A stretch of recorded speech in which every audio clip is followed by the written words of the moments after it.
Hey everybody. How's the draft going for your favorite team? I think it's early, so maybe many of you haven't had to keep an eye on that. I'm a Browns fan. I think we traded down, so I don't know if we did good or not. But either way, welcome to the CAF update. 239. We're 11 away from 250. That's a milestone. I don't know what we'll do on that episode, but there should be many bells and whistles going off when we reach the 250 level. That'll mean that we've really been doing these things for 5 years. But yeah, I got a busy show tonight.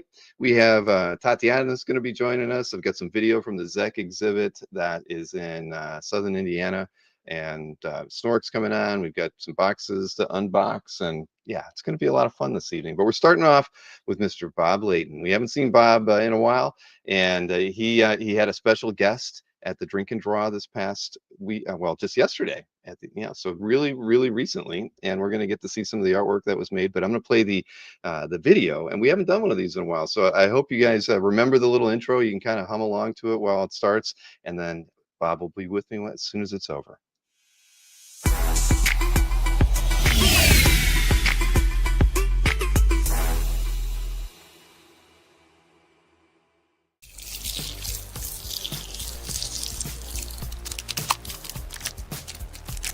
So Bob, what you got there? Well, you should know because you brought me here, okay? In our continuing Epicurean challenges here in Korea, I have basically what you would call fish gut soup. Fish gut soup. So I have the. Do you know what kind of fish intestines this is? Tongtae. I need to look up what tongtae is in English. But I'm going to have my first fish gut.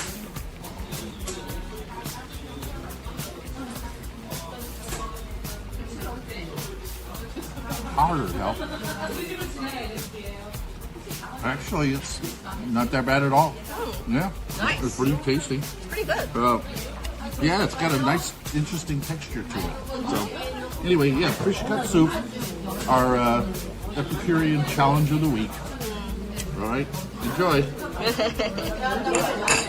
All right, guys, this is a special edition of Where in the World is Mannix Herrera. Mannix, how you doing, brother? We're fine. We're really enjoying it here. Thank you. Yeah, so he's in Korea with his beautiful family, and it's this little one's birthday today. What is your name, honey? What's your name? My name is Olan. Olan. And you, how many? How old are you? I'm 5 years old. Oh, okay. And I'm So, my well, Olan, here's the beautiful thing. This here is for you tonight. Oh, right. So anyway, you want some now? You want some now, or do you want to eat your French fries? Let's go. Happy Day to you. Happy birthday to you. Happy birthday, dear Olan. Happy birthday to you. All right, let's hear it. Get some fun. All right. Make a wish. Gotta make a wish, baby. Make a wish. Wish that I get younger. Oh, God, you are so precious. I'm keeping you, girl. Okay, now blow out the candle.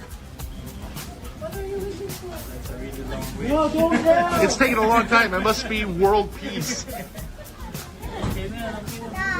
Okay. Yay! Happy birthday. That's wonderful. And I take a picture of you taking a picture. Anyway, we're really thrilled to have Mannix and his family here, aren't we, guys? Right? We're thrilled to have them here tonight, all the way from the Philippines. All right. Thank you so much. More later after we eat some cake. All right. Yeah. All right. So, Mannix, what rat is on your schedule for tonight? What are you going to do? It's in Scratchy. It's one Of my course. favorites. Yes, Oh, of for course. Matt Groening. All right. Yeah. Okay. I'm a big fan of Matt Groening. Okay. Well, there you go. And we know we're doing you. Are you going to draw tonight? Okay. Let's see what you're doing, honey. Okay. Oh, that's so good. Birthday girl is going to kick it out. Here's our youngest. Oh. Oh, hi. Oh, yeah. Because we're putting this on CAF tomorrow, okay? What is that? You all know Julian from me showing her artwork on the show. Julian, just say hi in person. Hi. Yeah. What are you drawing? That is Remy from Tatooine controlling Remy. So you got a double Remy. Oh, that's awesome. And everybody knows OG too. This is my brother and our current president. Rat catcher. That's awesome. Yes. Okay. And you did one of the biggest rats in movie history. Yeah. Henry Hill. That's pretty damn good. Look at you. Thank you. There's Iggy being late as usual. You'll see it next week. Well, yeah, you did good. No, last week is like you said. That was just a joke. Don't worry. All right. Good choice.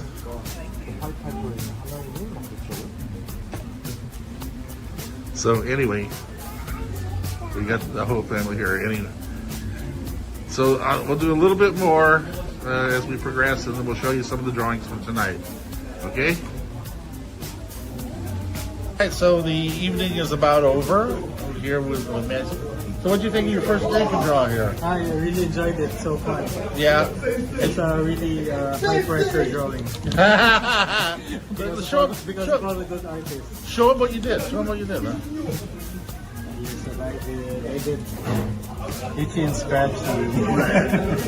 He knocked that out like an hour and a half, man. It's crazy. It's insane, man.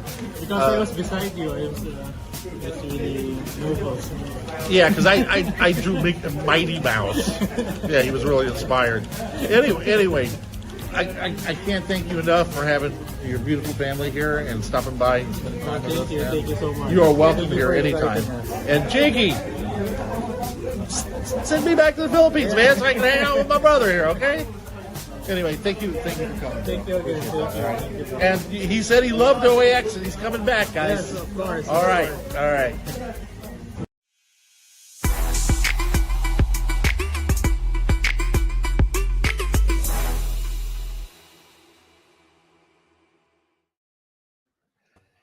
Happy Mr. draft Tom Lee? day, Bill. How are you? doing? I'm doing good. You see that Stingray said, "Whoa, I'm not used to seeing Bob's eyes." That's true. You almost never Yeah, see well, them. when I draw, I actually use glasses. Most people know from watching the show, I have light sensitivity, right? Mhm. But at drink and draw, I have to wear regular glasses in order to see what I'm doing, because I'm an old man. Yeah, there's my eyes. Here, There they are. but you got to remember, I just woke up about 30 minutes ago. I'm still on my first coffee. It's what 10 o'clock in the morning here. Mm-hmm. Did you like how I had that hidden camera at the restaurant? I filmed them preparing your fish guts for that's you. really amazing, man. That's fantastic. Hey, listen, the fish guts, especially how you got that fish guts in there beforehand. Well done. I should actually say your son probably did that. No, I did that one. You did that. Wow. The grossest fish guts I could find. How could as squeamy as you are? How could you even watch that? I used to do a lot of fishing when I was younger. The So soup the fish wasn't guts that don't bad. bother me too much. It kind of was like eating like noodles, like having ramen noodles or whatever, So it was surprisingly not that bad. But Simone, takes me to everywhere. Yeah, hey Jiggy, how you doing, brother? Listen, we had such a great time with having Mannix there. It was like I feel bad. Our theme was mice and rats because Joey and Cleo are in the States visiting their relatives. So I said, when the cat's away, the mice will play, right? I said, oh, that's a good theme. Characters who are mice or rats. Mm-hmm. But what you didn't put on there, which I am so disappointed about, is Jiggy and his family. They went to one of the shrines. That picture with Mannix. I wasn't sure how to use drag. I've got him. You got him? I've got him. I can show him. Yeah, hang on. You gotta see Mannix dressed up as a Joseon warrior, man. It is hilarious. I mean, he looks like an airbender or something. But here, let me. I will share the whole right family. had the Halbeck, outfits on. They all like dressed up in traditional Korean garb.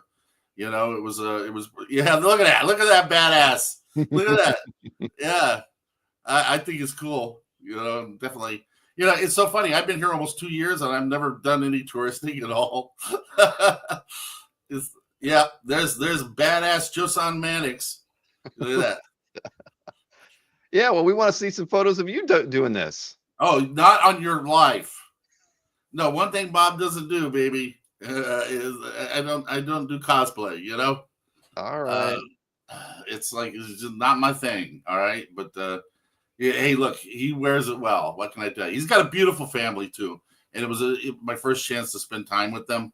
And it's like I'm just thrilled. And you saw what he did. I mean, the guy. That's what's amazing is that's watercolor. He gets that intensity, of value using watercolors.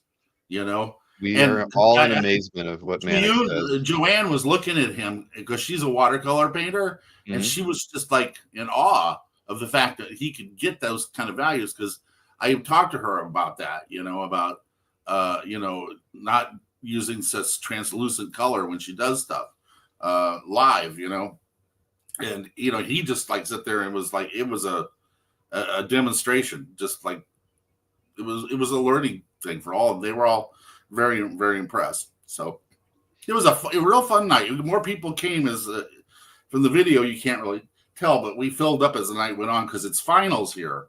So a lot of the students didn't get in until after 8 o'clock. But it was a great night. Sorry, Joey and Cleo missed it, But like I said, they're in Idaho visiting relatives. Yeah, I did Mighty Mouse versus his Charlton knockoff Atomic Mouse. And what happens to all of this art, Bob? Remind us. Yeah, well, I don't do Bigfoot stuff that often, but No. I mean, it's so funny because Koreans don't know who Mighty Mouse is, most of them, right? So nobody had any idea about the character?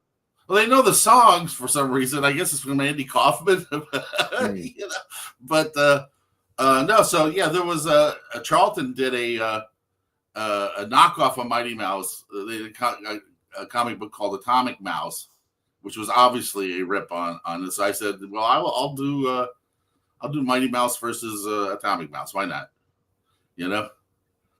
And you got some Kirby Crackle in there. Yeah, I always had to get the Kirby Crackle in there. Yeah, exactly.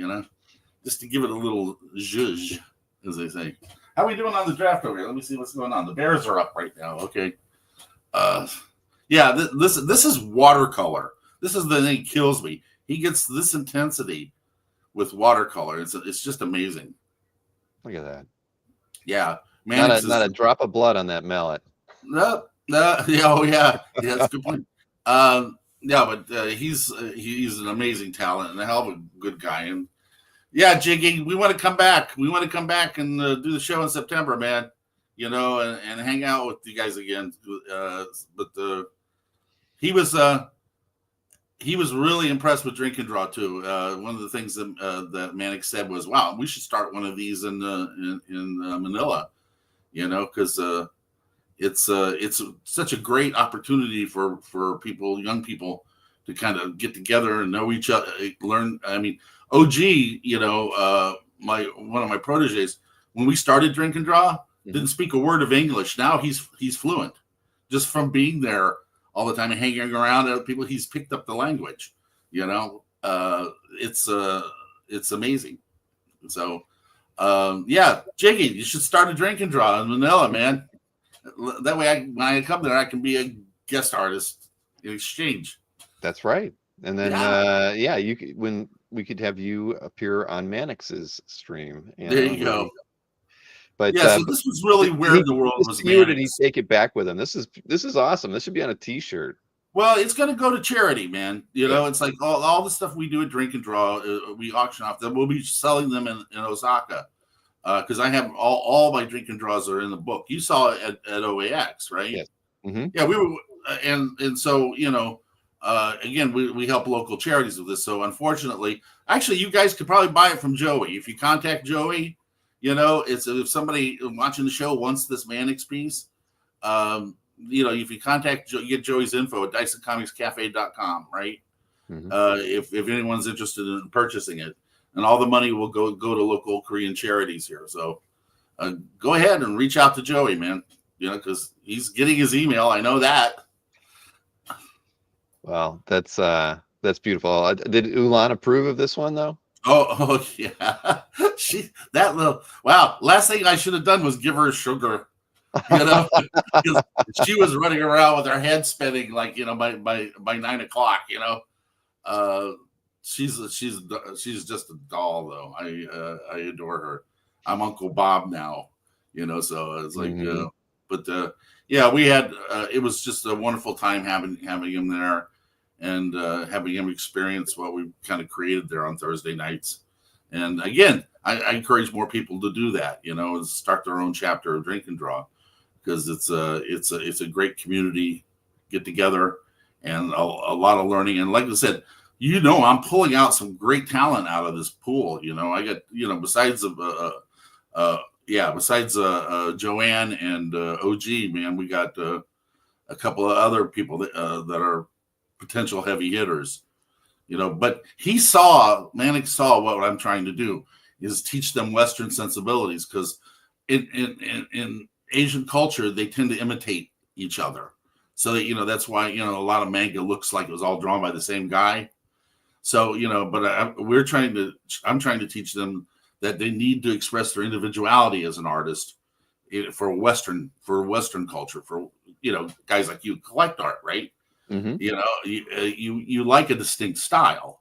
That's you know, that's the thing that attracts you to art. So that's one thing we're kind of inculcating in them is for them to really reach out and develop a style of their own. Yeah, I love this. This is like so silly.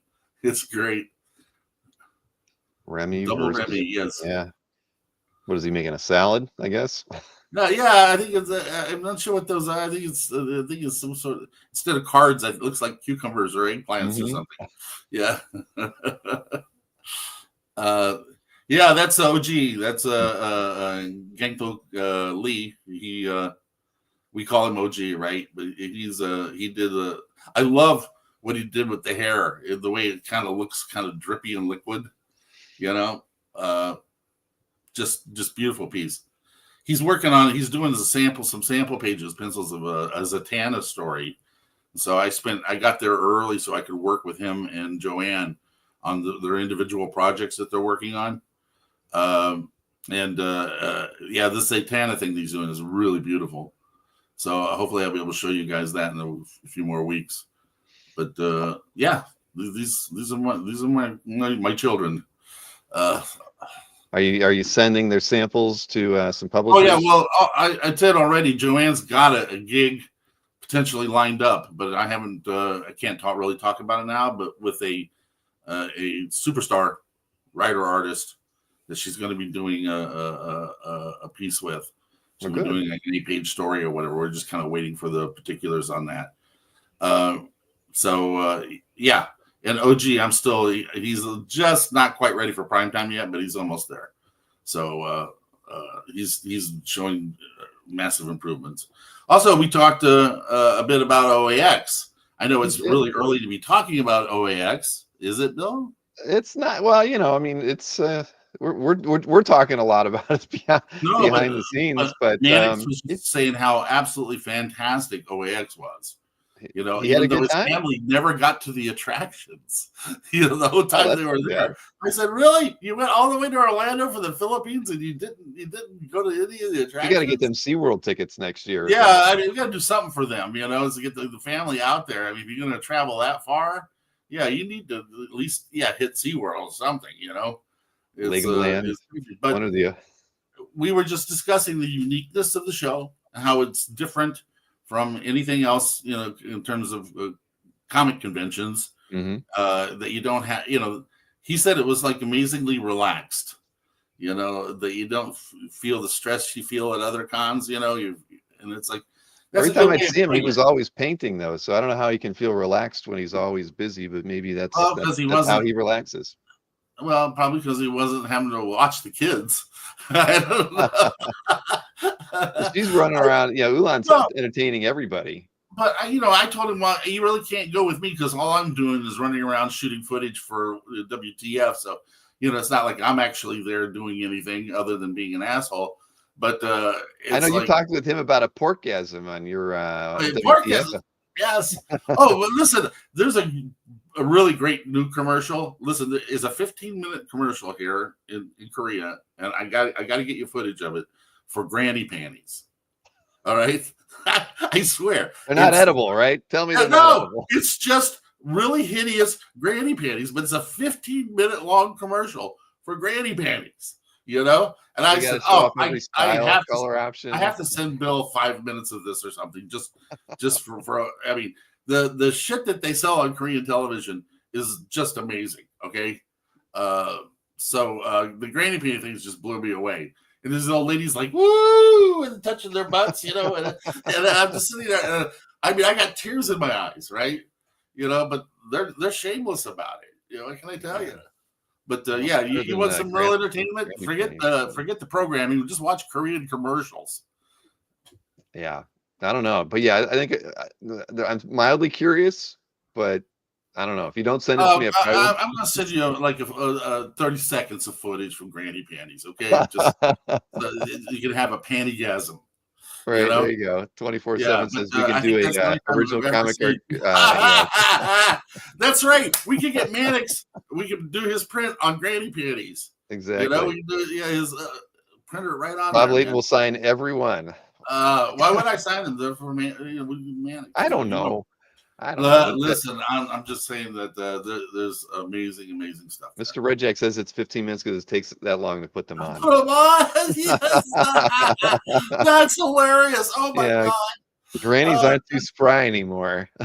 Yeah. So anyway, before I go, Spencer's got me doing a bunch of stuff. I thought I might as well show some of my art. Yeah, please do. He's going to be doing recreations because he's shameless when it comes to exploitation. So he asked me to do some FF stuff, for the upcoming film, right? Of course. So I did this recreation of Silver Surfer, first appearance in the Fantastic 450. That was a great fun. You know what I loved about this, Bill? I'm sitting there, okay, and I'm like, I'm researching, the strong here, and Kirby. Every single person is wearing like the stuff that they're wearing is really individual coats. They obviously he referenced them, which is like crazy. Well, didn't everybody always have, back in the day, didn't every, comic artist have like a flat file of just but I'm saying and things that they used for reference? Actually reference these, and I'm just like, and there's a part of me going, well, that's some real dedication to duty there, it's not, because usually you just draw some kind of generic code, but these were all very specific codes or whatever. So anyway, so I did that one this week. This one was one of my. This is like got a great story to it, Bill. Back when I did this was like in the early '80s. I had a dream. I don't know how many guys out there ever have work dreams where you're dreaming you're working the artist there, but I dreamt that I drew this, right? Mm-hmm. And I got up at like 3 a.m. and did a sketch of it so I wouldn't forget it. And so I took it into Marvel, my next trip into Marvel, and they bought it for the cover of Marvel Saga. Yeah. So this actually, I actually dreamt this scene, So I've never done a recreation of it before, but he wanted some Galactus stuff, so baby, he got it. So there you go. And my buddy Rom had to do a Rom. I've been playing with this airbrush and doing some airbrush like nebula stuff. I mean, so you can see. So this is my cover to a Rom Annual 4. That's gorgeous. Thank you. But yeah, I'm having some fun with it. So yeah, that's Spencer whoring me out for another week. I would have thought it would have been Thunderbolts first. Thunderbolts and then Fantastic. Well, no, because you saw the Ghost thing I did with OG, right? Yeah. Alex Sinclair colored it, and like I said, we're going to be that'll be an exclusive print at Osaka since Alex is going to be there too. So and we're doing a Gotcha Man. My wraparound cover for Gotcha Man. We're doing that as a print as well, and we're doing a Alex Sinclair recolored What If 200. The What If Tony Stark was Dr. Doom. Because I'm not stupid. Never, you can't miss opportunities like that. No, because they're so crazy in Japan for the MCU, and so it's kind of like with being the creator of the Ghost, I had to do some kind of print for with the Ghost there, Plus the early reviews have been all positive on the Thunderbolts. What a wonderful change! I know. Yeah, I've been trying to avoid everything I can about it. I got invited to the premiere, but I didn't go. I just kept the money. Man, I would have been your +1, Bob. It's 2 days before Osaka, dude. There's no way I could fly to LA and fly back, especially until I read the reviews like day before yesterday or whatever, the early reviews. What would make me fly that far to see a Marvel movie? Okay. Captain America was this total garbage, right? He got like a 43. I didn't like it that much. 43. I can't even remember it. That's what I'm saying. I don't even remember it. Much had happened in it, The fight scene was fine, but the whole movie was just for that 6 minutes or 7 minutes of battle between the two of them, and the rest of it is very unmemorable. What I'm saying is who's going to fly that distance, for to see a bad movie, and be treated like, well, because they don't let us creators mingle with the stars anymore. They put you in like a separate thing. So, is this true? Were you going to take Kazra to a movie premiere, the Iron Man movie premiere, and then you ended up taking some girl instead? Some girl. It wasn't some girl. It was the woman that I was dating at the time. It wasn't Iron Man anyway. It was Ant-Man. All right. Oh, wait a minute. No, Cass, I know what you're talking about. No, that was my publicist. That was Jennifer, my publicist. So at the time back then, right during Iron Man 2, I had my own publicist in Hollywood, and Jennifer Lakowitz, and Jennifer had to go as my +1 because she was holding up the little placard telling everyone who I was, because you remember I was new in Hollywood at the time and all that kind of stuff. And she's better looking than you, dude. Kazra's a big Iron Man fan. You do know that, right? Well, I know that. It's like I think it's one of the reasons he tolerates me. So yeah, I had to take Jennifer at the time, who was a great publicist. She was wonderful, and she hooked me up with a whole bunch of people there at the Iron Man premiere. So, yeah, I'm sorry, Cass, but look, I'll get some other invitations if any of the movies actually interest me in going. It's like, all right. So Kazra can be first in line. The beauty is I get to keep the travel money regardless. So. Mm-hmm. No, but it's like, I wasn't going to travel all the way to LA for a movie premiere where they don't even let you on. But now it might be, if it's that good, you could be missing out. You could have slept. You could have slept the whole way there, all the way back. Yeah, but like you said, the Osaka Con, it's like I'm excited about going. Listen, I went balls out on this. I got us a 4-star hotel. I paid for it myself rather than stay at the crappy whatever accommodations near the stuff. I got Joey, Cleo, and I rooms at a 4-star hotel nearby, that has like 3 restaurants and spa and all that kind of stuff. So I'm going to make a little working vacation out of it and take in some of Osaka, stay for a few days and take it in. So we'll have some wonderful footage for you, as well as I'll be interviewing all the guests there, and sending you back my usual, banal crap that we really, really, really enjoy here. You know that. Oh, I do. But I'm just saying, it's just me, me making an ass of myself, on camera. But but I drag a lot of people down with me. That's the beautiful thing. Yes. So what's on the show today?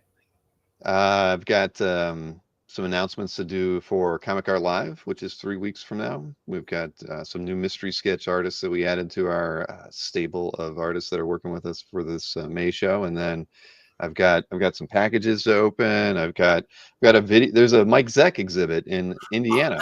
I'm so excited. What I'm gonna do is I'm gonna jump when we're done here. I'm gonna jump onto YouTube and actually I want to see that segment because I've known Mike Zeck for over 50 years. Mhm. Okay, because he worked with me on my fanzines back, in the CPL days. Right. So we go back that far, and he's a hell of a great guy. He's my brother from another mother, and who doesn't love Mike Zeck art? I mean, come on, Yeah, there's not one person that would say So they're not a fan of. I'm gonna watch like a fanboy that segment because I'm But yes, dying. they have an exhibit going on there. I think it runs for a full year, which is kind of amazing. It's at a university. How do Yeah. you swing that, by the way? Through That the was, well, university? Chuck Costas, who's bought a lot of Mike's artwork over the years, and they're really good friends. The university is where I guess Chuck and his father both graduated with art degrees, and so Chuck kind of swung it as far as getting the artwork and talking to a few other collectors to get the artwork brought in for the exhibit, and they got movie props too from, That's uh, crazy.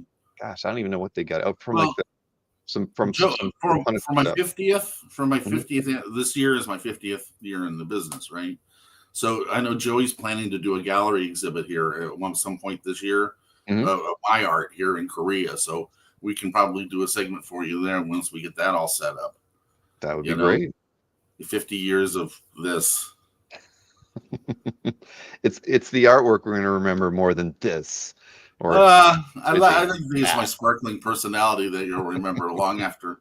I would agree. Absolutely. I You mean, look, come on. you put me eating some of the Just world's grossest foods on YouTube. I am now immortal. just remember the next time you come to OAX, don't hide out for the first, 36 hours. Be sure to say hi to me when you first get there. Really? Yeah, Okay? because that's so funny, Bill. Because I was going to say the same thing to you. Yeah, I know. I Yeah, know. I know. because I think I remember being accessible to the public. Yeah. Something I can't really say that you necessarily were. I do it now. I do it here. I don't do it when I'm out in public. Well, it's good to be back on the show again. Yes. I'm going to get into the chat room and raise some hell there. But I'm looking forward to the Zeck thing. So get to it soon. All right. I will. It'll probably be about 30 minutes from now, but I will play that I'm video. going on the draft. Hang on. Miami's picking now. Okay. Number 13, in the draft, right? I'll get caught up to it I'll later. wish them well. That's the one great thing about, nowadays I have a app called Dazen, and I can get the NFL Network and NFL games on it. So I'm streaming it live here, so I'm just checking every so often because you know me, I'm a football fanatic. Pour yourself another cup of coffee and have fun watching the All right, on with the show. All right. See you, Tom. Thank you, Bill. Thank you, Kasra. Oh man, always good to have Bob on the show. We haven't done a Where in the World is Bob Layton in a while. We had those WTFs, and we're gonna get another one in a couple weeks after he goes to that Osaka con. And it sounds like he's gonna have a good time. Posh hangout in the evenings. I hope we get some after hours with Bob and Joey. That would be fun. So next up, we're going to talk about Comic Art Live and an upcoming show that's going to be debuting next week. And my partner of the moment is Tatiana. Hey, Tatiana, look at you and your new your new space and your art on the wall and your racks and things. Look at it's been interesting trying to get everything. When you're squeezed in a small room and trying to get the setup to work, it's challenging, but we're getting there. Little tweaks here and there. So. Well, welcome to the show. I don't think you haven't been on in a while. No, it's been a minute for sure. So it's nice to see everyone in the chat, and excited to be here, talk about some very cool upcoming things. Exactly. Now, just so you know, because I didn't text you guys, I did get all the new artists for Wave 2 added to the page. So I did take care of that. And as everybody knows, we've got the setup for Comic Art Live for exhibitors is going on. We're taking mystery sketches now. The show is in just over 3 weeks. It's the weekend of May 17th and 18th. And we're all busy, preparing for it. And we've got lots of mystery sketches sold so far. I downloaded the list tonight. The first, list that I'm going to be sending out to the reps and artists. That's going to go out tomorrow morning. So yeah, lots of fun stuff. Well over 100 orders, I think, right now. And as everybody knows, we're doing the 9x12 mystery sketches, and we've got sketch cards this time around. Yeah, I'm super excited about the sketch cards. It's such a great way to really just play around with it. And the price point is so good. You can get a whole bunch of them, and you just know that you're going to be excited no matter what you get, because it's such an easy price point to just snag art, see what you're going to get. Maybe people will start trading them. I'm looking forward to seeing what this brings out in the community. Exactly. And well, I can throw a couple of links in the chat, but I'll throw the link for the mystery sketch in the chat so everybody's got it. And there will be a mailing going out tomorrow to announce all the Wave 2 artists that were added. But there's the link for those of you who aren't familiar with Mystery Sketch or you haven't picked yours up yet. We did have some changes on the page. There's 2 different paths to ordering because of the new sketch card option. But the artists, I can go through and read the list off, Tatiana. Or do you want to read the list? Are you looking at your spreadsheet right now? You read the list. I want to show people what the cards look like. So you Okay. read the list. All right, I will do that. So we announced the Wave artists 2 weeks ago. So this is the new artist that we've got, and some really good names here. We've got Caleb Addy has come back. He's going to be doing both 9x12s and sketch cards.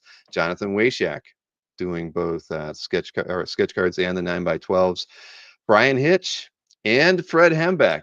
They're not doing 9x12s, but they're both doing sketch cards. So really happy to have Fred in the house for some mystery sketches. I finally got the confirmation a couple hours before the show. That's going to be fun. And then, of course, we have Fred on the channel on Saturday for an art sale. So I'll be sure to talk to him a little bit about mystery sketch and make sure he knows what he's gotten himself into. Jeff Isherwood's back. He's only going to be doing the 9x12s. Who was it? Takumi from Japan Comic Art Expo is also going to be doing these with us. And then from the artist bullpen, we've got Morgan Beam, Keith Browning, Jackie Santiago, Marcus Tu, Tyrell Waiters, and Alexis Zirit is going to be doing them this time. That's pretty cool. And then with Tatiana, we had already announced several artists, but joining them are Marco Galli, Damon Hampton, Dylan Mako, and Ryan Otagawa, fan favorite Ryan Otagawa. Always kills his mystery sketches, and was at OAX1 and did a lot of great work there too. And who's there? From Next Comic Art. I think we had announced 10 people from Next Comic Art last time. I think we have 8 that are being added in Wave 2. Julia Sabrera, Elmer, Rex Espino, Franny, Bard Mendoza, Jethro Morales, Roy Mercado, Pat Mai, Von Randall, and Ed Taddeo. And they're kind of doing a mix. Everybody's doing 9x12s, and I think about half of those are also doing sketch cards too. So yeah, it's a good Wave 2 set of artists. Yeah, I'm excited. I'm really excited. And the sketch cards are really going to bring out a different side of things.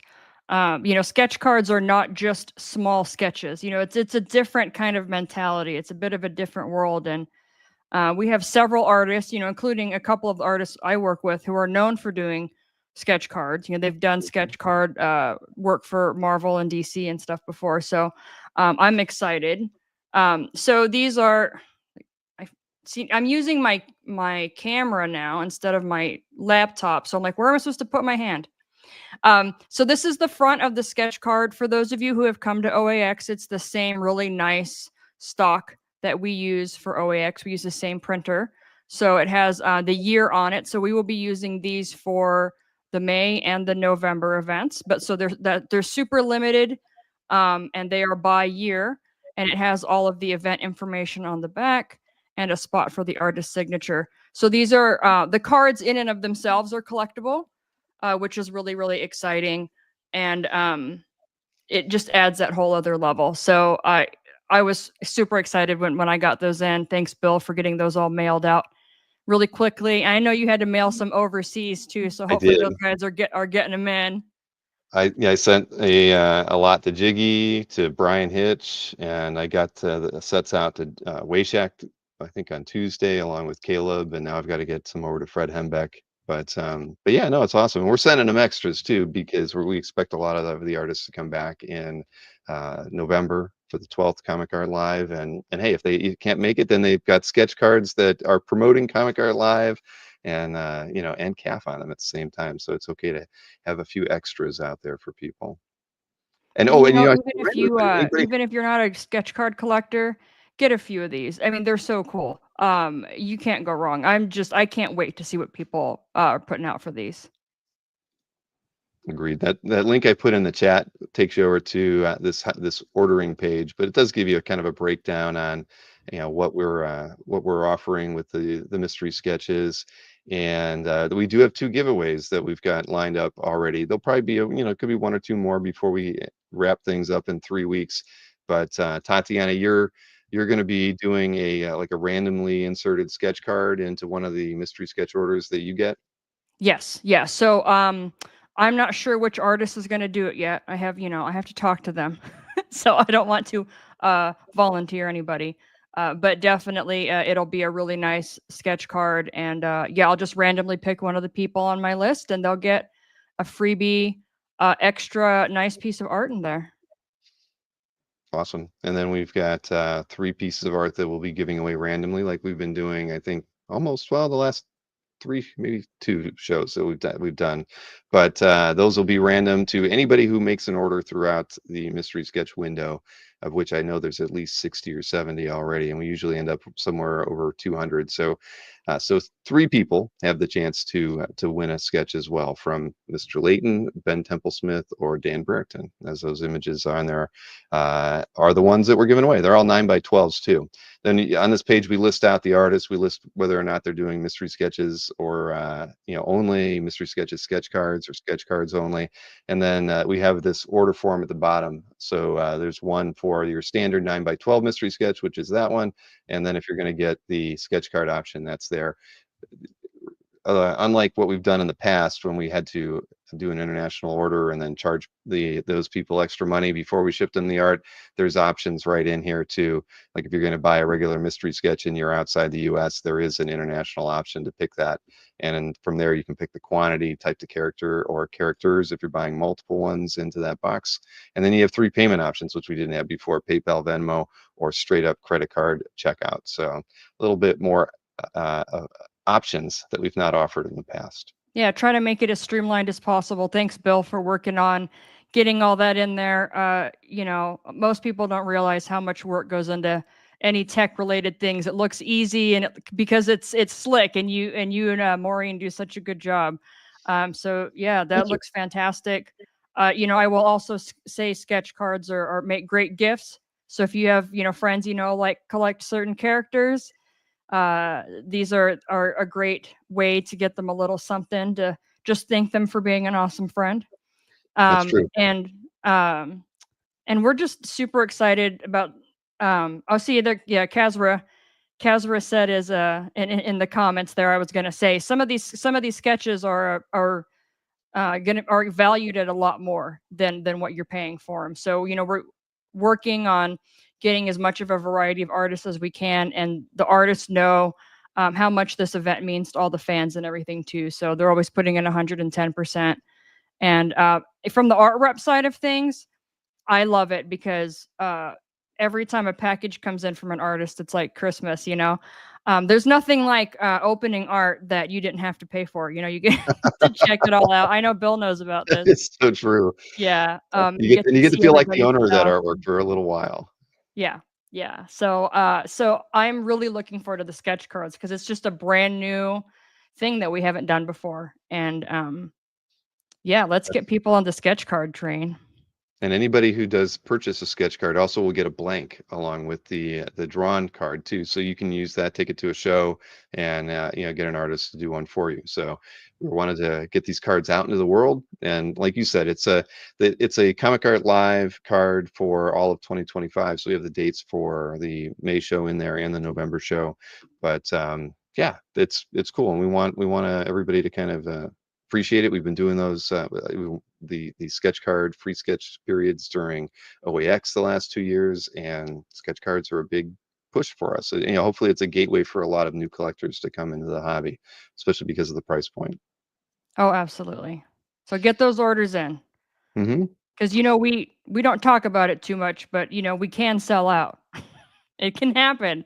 So get those orders in while you can. Yeah, I don't know what the artist count is right now, but I think it is over 70. I'm not quite sure, but there's a lot, definitely a lot. I know Mark's list is filled up because he's busy and his artists are busy right now, so no more coming on from him. He is done. And I think Jiggy's got all of his artists that are going to get assigned to that too.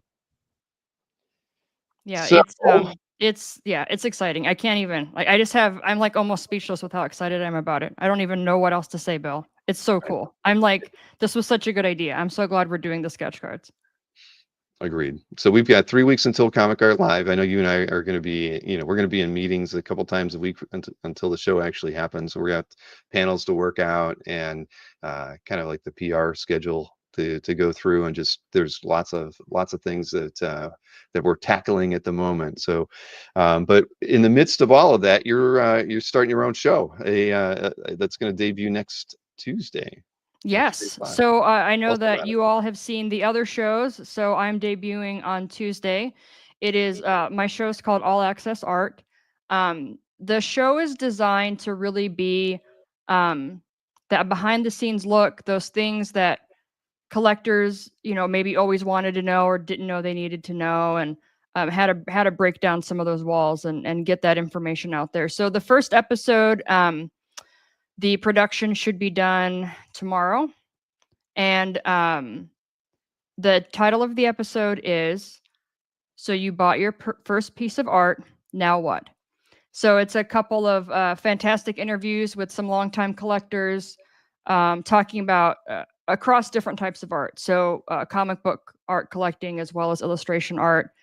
And, what people wish they had known when they started collecting 20 years ago. And I mean, I know if I could go back and talk to my past self, I would say, make sure that you write down all the artist names and those types of things, and what to Marcus, how did you know? Yeah, Carl's been so talking. Carl was my first text. I was like, "Hey Carl, I'd love to have you on the show." Um so yeah, Carl's one of the interviews. The other interview is with Tina and Jason Rack, who Mhm. are very well known collecting couple in the illustration world. Bill definitely knows them. Yeah. And they're also unique because they're a collecting couple. It's not just one of them who collects and, how to handle that with the spouse who doesn't. I mean, they literally are both collectors. And so that was a cool part of the conversation as well. So there's a lot there to learn. There's a lot there to share. And it helps to open the door to more topics down the road. So the show is really designed to be community driven. Every episode, at the end, you'll have the ability to send in questions. People can send in topics that they would like covered. And, I'm going to present a variety of content, obviously, but I want people to be able to say, hey, here's a thing that I always wish I knew about. Can you talk about this? And so I want everyone to be heard and getting that content out there that you really, really need to have. Well, it's going to be fun. I'm excited to see, where the show goes. I know that you're going to definitely have an illustration bent to a lot of the programming that you do. You're going to be tying in Magic the Gathering, the artwork that's created over there that I think a lot of OA collectors are finally getting, yeah, getting wind of. You and I have been watching that market for a long time. But I think that there's just not, now that Marvel's work, they have the crossover there, that there's just going to be a lot more opportunity to kind of pick up artwork and learn about the artists creating the stuff over there. Because for me, that's, I've worked on Infected by Art for 12 years now, and I love Ryan Pancoast. I want everybody who collects comic book artwork to know Ryan, right? I mean, it's just stuff like that. I mean, people that we've known for so long who are just great people, wonderful work. E.M. Gist, I first met at IX before he was doing any work for comics publishers. He was there, and I think that this is, these artists are really going to be more and more well known in our collecting spheres, are the ones that we're more familiar with in the years to come. And I mean, Gist is just a perfect example because just so talented, really nice guy, and uh, yeah. And there's just so many. I want everybody to know Donato, you know, a guy who grew up on George Perez comics, and but now he's just one of the most incredible painters, modern painters of our time. That'd be a good excuse for us to hop on a plane to New York because I know Donato would love to have us at his studio. So maybe we'll have to I would go go to over that. there, a good excuse and get a studio tour and talk with him. And he's phenomenal. He's so the first time I met Donato, I had just a full freak out Mhm. because he's one of those illustrators that I've loved since I was a kid. And I remember, like, saying the dumbest thing to him. I have your Lord of the Rings hardcover with your art on it that I bought when I was a kid, and he was just so kind and non-judgmental. And I've gotten to know him so much better since then. But he really is one of the most down-to-earth, real human beings.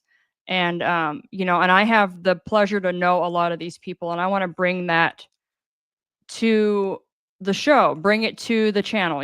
Calf plus, that plus really is helping to get people to understand so many other parts of this hobby, right? I started out collecting comic art. I've been collecting comic art since I was a teenager.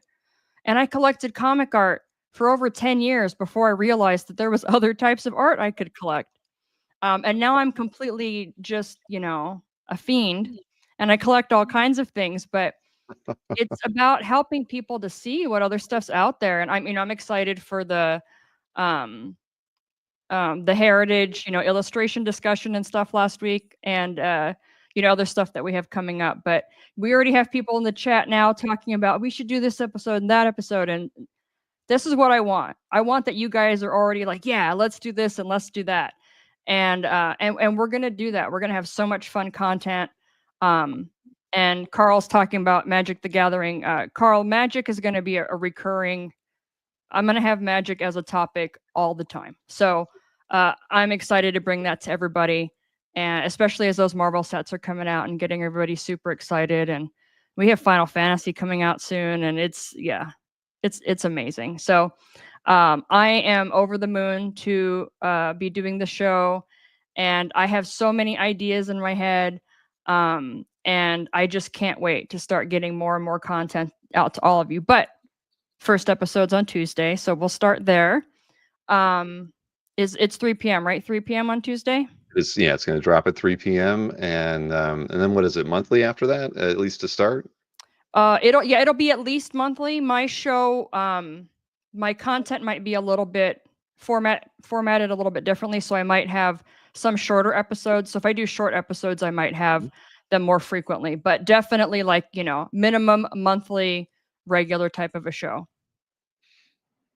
Awesome. I mean, I know we talked about, potentially doing recaps after illustration shows, and I really think it'd be fun to get to meet some of the other reps and, people who are involved on that side of, art collecting, on the illustration side of things. And I mean, the Magic the Gathering market has changed so much in the last 5 years, and, it had an ebb and a flow and everything like, like throughout the pandemic. But the thing is, it's a very strong and incredibly vibrant community of art buyers and creators and agents, that are kind of making all that stuff work. And I think being able to introduce those people to our hobby, and the collectors on this side is, it's important. And a lot of them I don't know either, because I only see them when I bump into them and say hi at IX, and I don't really know them that well. So I'm looking forward to the opportunity to meet some of these people as well.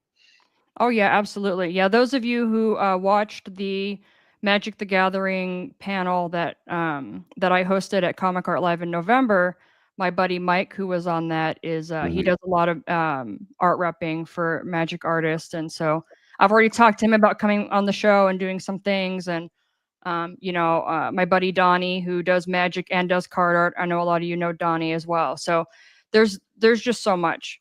And the crossover to me is the most fun part. I always love the connection piece. But you all are going to learn so much and have so much fun with the show.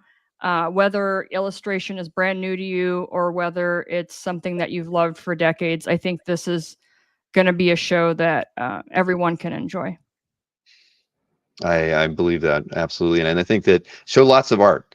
Make sure that people get to see a lot of the images. When you're talking with collectors, that's the thing. I mean, at the end of the day, we all love looking at the art, and I'm sure you've already got it all figured out. I haven't gotten to see the rough of the show yet, but that's the thing, that's the hook. we could talk about illustration art, but they got to see it. And there is a fair amount of it on CAF. I saw, somebody mentioned earlier that's one of the things they like doing on CAF is browsing the illustration artwork, Magic the Gathering artwork. But there certainly can be more. Just because we're called comic art fans does not mean we are limited to comic art, by itself. We love, everybody knows illustration's my thing. I got my wall of illustration art and my wall of comic book artwork.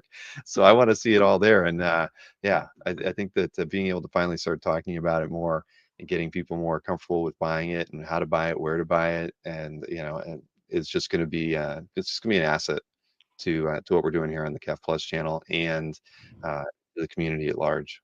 And I think we'll get a lot more illustration art to look at on CAF because through this process, I found out a lot of illustration collectors don't have a CAF gallery because they didn't realize that it was a place to also share illustration art. So I'm really pushing people to get their CAF gallery started and to share those things so we can really get all of that beautiful art in front of people's eyeballs and see what kind of great stuff. I mean, there's a lot of personal illustration pieces that maybe they're not published and they're just stunning art. And if it's not on CAF, none of us ever get to see it.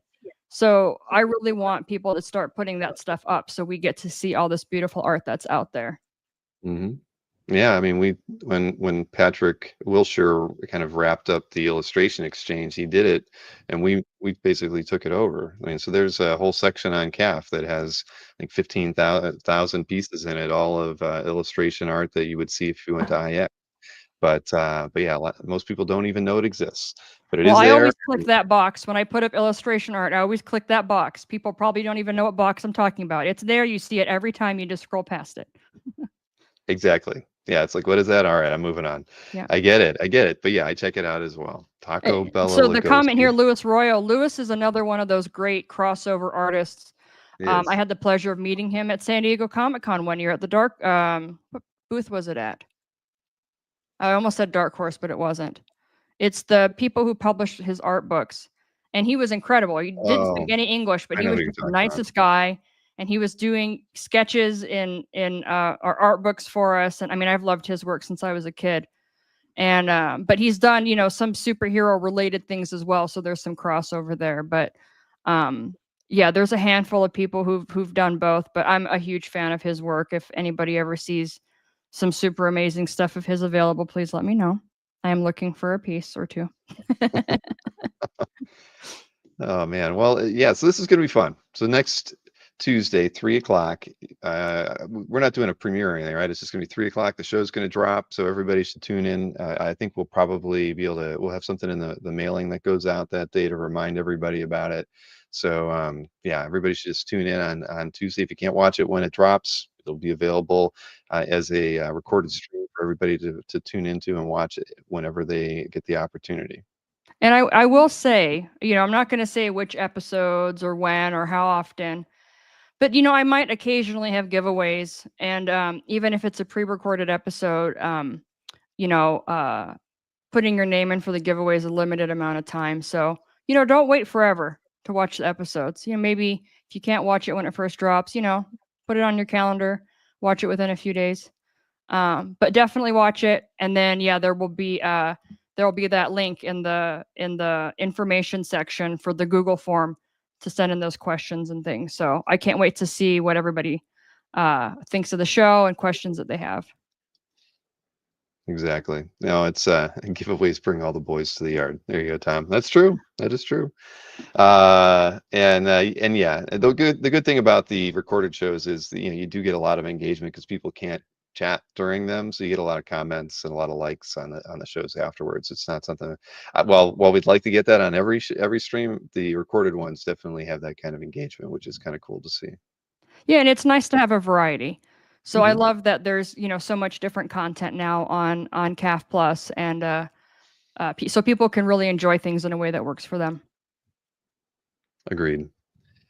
All right. Well, I'll be there on Tuesday at 3, and I know I'll be seeing you Friday and Saturday in some meetings coming up. So we've got a lot of stuff going on. You But gotta start when we're meeting. You gotta be in the chicken room. So at least I can be like, oh, they're so cute. I was gonna share a chicken photo with you and Kazra, but I did forget to send it. I'll make sure I get some sent out to you guys in the next couple days. But yeah, they're getting big. We had one, every time when we clean out this brooder, I put them into a bin, to like Mike Berkey bin, and I can never get out of it. But one of them has enough feathers on its wings that it can now like jump and flap and get to the top and sit there. And every time you put it back down, it comes back up. Put it back down, it comes back up. So and the other 8 that are in the bin just look at it like that's Superman or something. So I got to get a video. There's a meme in there somewhere watching this one that's just absolutely amazing and is like Hercules compared to every other one in the bin. Well, they'll all be there within a few days, though, I'm sure. And before you know it, they're all out. They're all out. Wait, Hope, what happened? I thought I put those chickens in this bin, but this bin is empty. Are we sure it was this bin? So, yeah, they grow fast, but I'm excited for all the Yeah, chicken I updates. I will make. They'll have their debut on the show maybe next week because we've shot some video. I just haven't had a chance to kind of do anything with it, but we'll let everybody see what's going on around here. And, if anyone in the chat has like, a family member or somebody who's really good at crafting, maybe they can design some special masks or capes for all of the chickens. Maureen is actually her mom is a seamstress, and so Maureen she can pretty much sew anything. So we've been kicking some ideas around, team jerseys for the chickens, some other things. Kazra sent me a video where with chickens wearing pants. It looks really funny. I think there's a lot of opportunity out there with these chickens. I have a whole chicken costume, James. I think I've done a few memes in that. Maybe that. Oh man, the memes that could, I could be in the chicken run in my chicken costume with the chickens. Now that would be all right. I'm not talking about it anymore. There's surprises galore that will be coming to the Calf Plus channel. You'll have to play the Chicken Boo song from Animaniacs. Yeah. Oh man.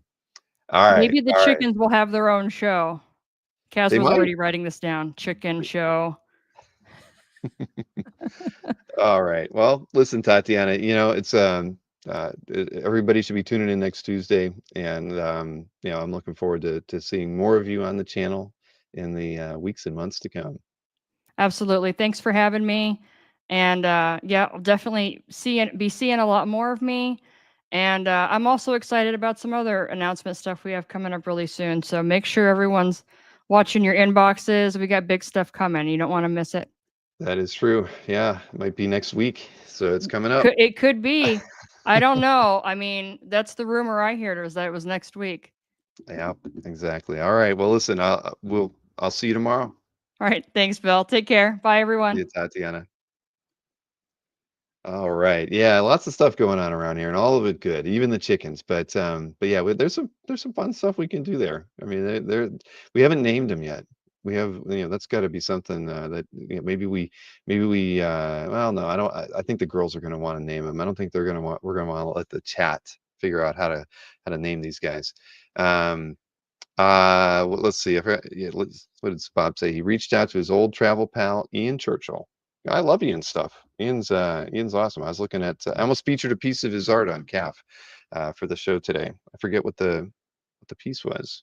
And there's even, well, we'll talk about that when we get to the heritage stuff. But anyway, so I've got this video. I know Bob's been waiting for it. A video that kind of covers the well, I don't think it shows everything that was at the Zeck exhibit that is in Southern Indiana at Indiana University right now. But Chuck Hostis was there. He was there for the well, he was there when they were setting it up, and I think he was there for the opening reception, which was last week. And so he shot some video ahead of the reception, and I don't think any of the video clips here are from the reception itself. He sent me photographs, but I didn't include them in this video clip. But Chuck gives a good overview of what's at the show. So he knows his art, and he knows the art that he had picked up to be a part of it. So let me go ahead and play this video, and I'll be back in about 6 or 7 minutes. Hi, this is Chuck Casas, and I want to introduce you to the Mike Zeck exhibit here at the McCullough School at Indiana University. Now, Indiana University was my alma mater, and they converted my old art school into a museum exhibition area. It was also the school where my dad went to school when he was in grade school, so a very special place for us, and they're hosting this exhibit focused on Mike Zeck's Marvel years. This is the opening card for the exhibit here. We've got a new piece of artwork that people probably haven't seen before that Mike had done, but was never released. That is an homage to Secret Wars 8. So come inside and I'll show you the rest of the exhibit. We're here at the beginning of the exhibit and pretty much the beginning of Mike's career at Marvel. His first regular title was Master of Kung Fu. He worked with Gene Day through much of the run, and his last issue was issue 102. This pin up here is from 102, the yin and the yang of Shang-Chi.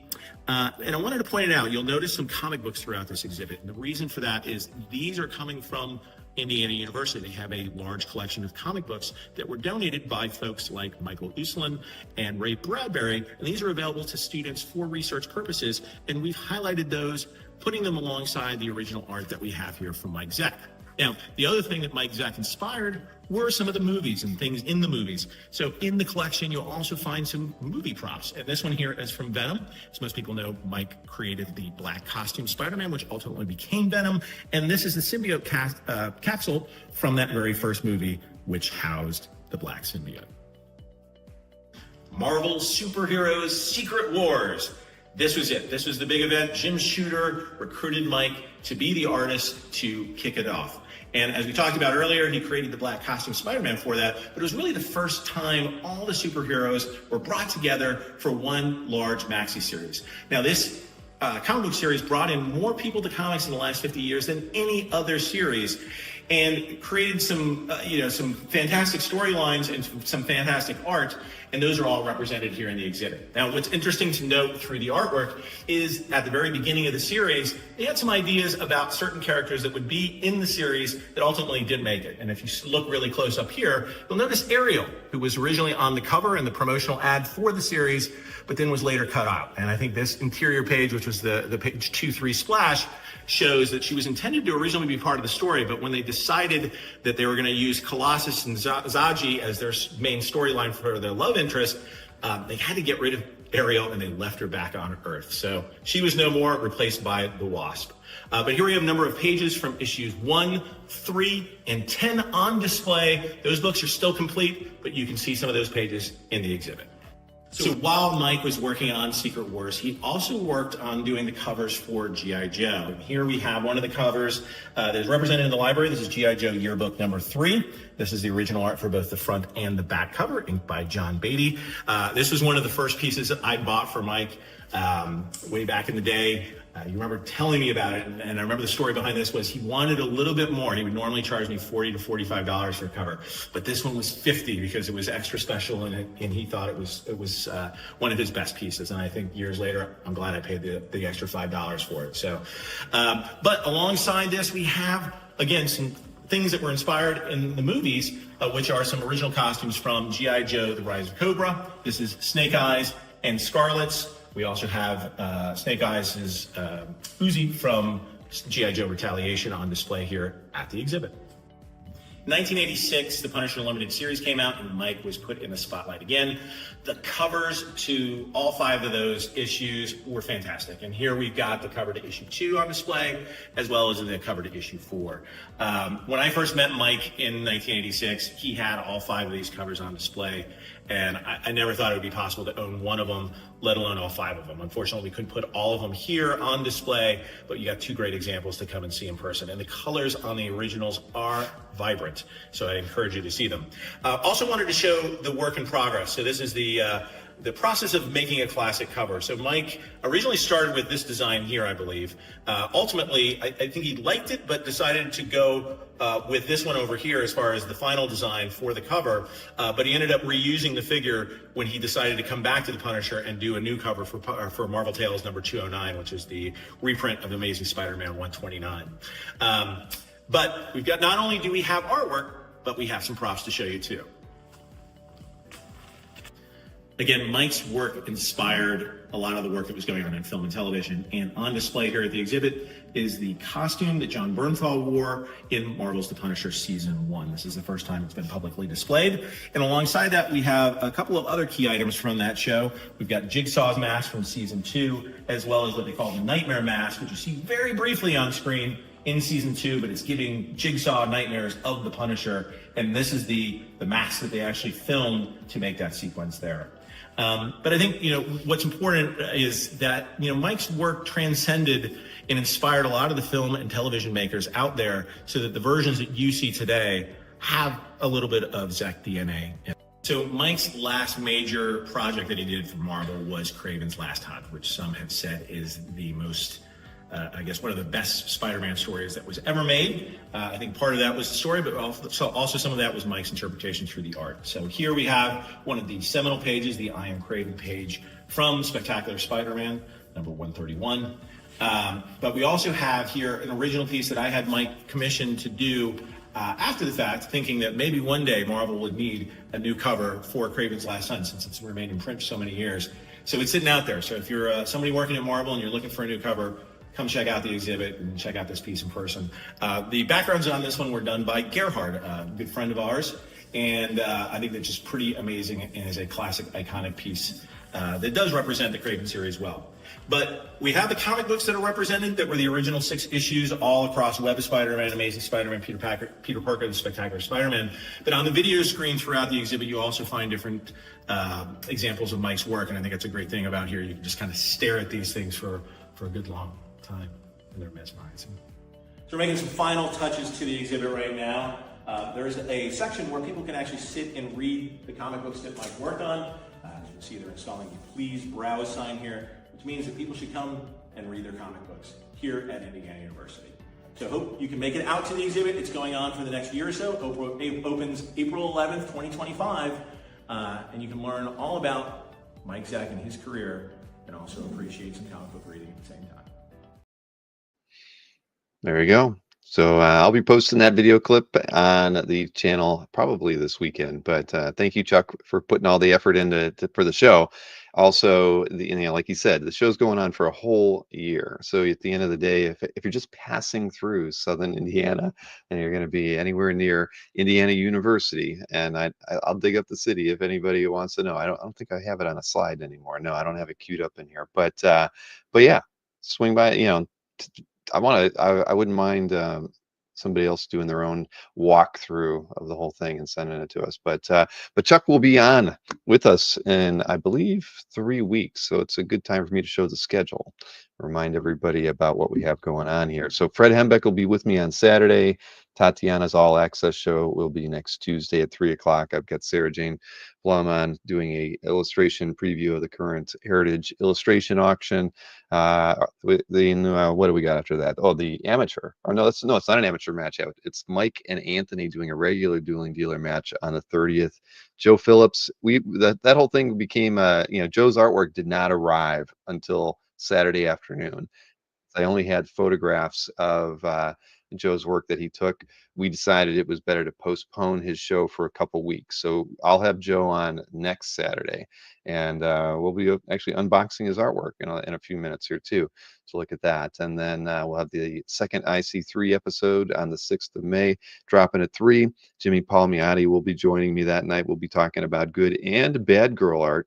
So I would expect us to have a nice size audience for that one. Jimmy has an amazing collection. He sent me some stuff that he's like, "Is this okay to show on a stream?" I'm like, "Oh yeah, it's tasteful." So I said, "As long as it's not pornographic, we're good." And he's like, "Okay, I know where to draw the line." Then we have an amateur match with Jordan and Mike Lovitz on the 7th, and Chuck Costas is going to be joining us on the 13th. We also have Collector's Cash shows with Mr. DeTulio on Saturday, the 10th, and also the 13th. And that one, the one on the 10th is going to be streamed live, and it should be pretty fun because he's going to have both of the Simones on, and they're going to be talking about artwork that they've added to their personal collections. So that's pretty exciting. And then I'm going to be watching that one because I have no idea what Bianchi collects, but I'd like to know. Yeah, I get it. It'll be a surprise for us all. Same thing with Demio. Then we've got, so Costas is coming on, and the big thing for him was he lost his home in the fires in California, about 4 months ago, and we've been talking about it since it happened. But he didn't want to, do anything until the insurance stuff was settled.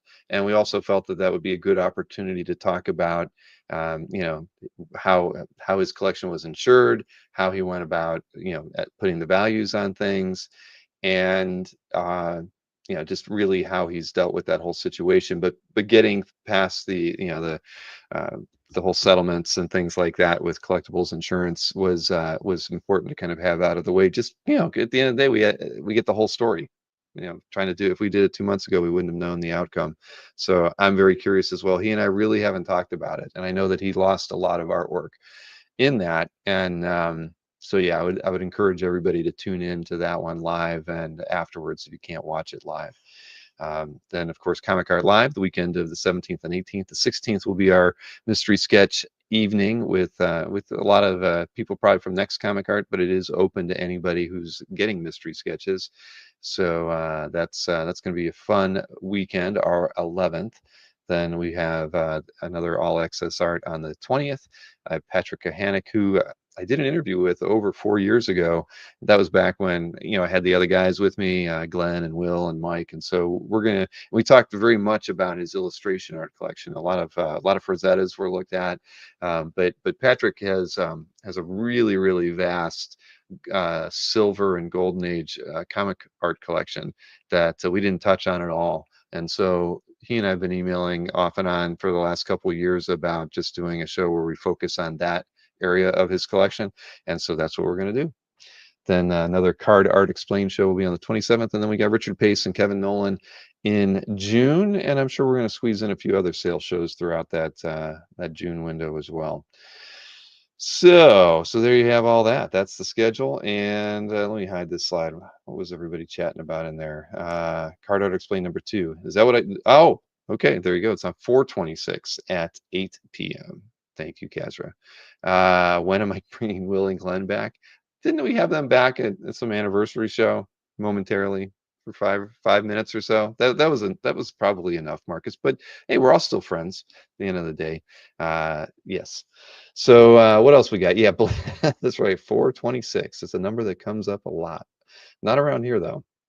What was that? Yeah, so it was a very disappointing event for him, and I don't think you can kick somebody off insurance just because of something like that. But you never, we'll hear the outcome to all of it. He still has a lot of art in his collection. One of the good things was that he had shipped his art to the museum in Indiana in like 6 or 7 months ago. So a lot of the important pieces in his collection were already out of his house, and I think he's probably very happy that was the case. So moving right along, we've got an unboxing, and Chris Nork's going to be joining me because he's got an unboxing to do as well. We're not even going to play the intro music, Chris. Hey, why bother? Exactly. You got like a heavy sweater on. Where have you been out? It's a t-shirt. Is it a t-shirt? Okay, yeah. Okay. It's just better fabric than I normally wear. My wife bought it. That's one of the $3 t-shirts. Maureen doesn't. I get the 3 packs that are like $12. At the I don't know, at the drugstore. So I've never seen one that looks that comfortable. Oh, you get your shirts at Walgreens? Yes, or Amazon. I mean, that's the other thing. But I still don't buy $30 t-shirts. Well, my wife does. Oh, well, that's good. Congratulations. So we got an unboxing. I've got stuff to unbox. I sent you an early birthday gift. I'll tell you, I don't think there's any way I'm going to be able to make it for your party. I hate to say it. It's a big one. It's all right. I will be in Cleveland around that time, be visiting my mom, but she's got some health issues going on, so I'll probably need to spend more time with her than I was expecting. So treat what I sent you as a birthday gift. Okay, will do. But the thing is, I've got 4 things to open up, and you only have 1. So how about I rip into some of this stuff? And I know everybody was curious. I'm curious what is in this one right here, because this thing is huge. Look at the size of this thing, but it's got an Amazon smile on the side of it. So So yeah, so I figured we might as well open that one. I had it Maureen open it because when it came in, I thought, was somebody shipping me artwork for something? I didn't really know what it was for. Framed. And so she opened it. She didn't tell me what it was, but it did have a gift for you. It says, "Happy birthday, Bill, from Cyclops' biggest fan." Oh, for Cyclops' biggest fan, from Brian Norton. Okay, so there you have it. So it could be, well, who knows what it will be. Let's get this thing opened up. Oh boy.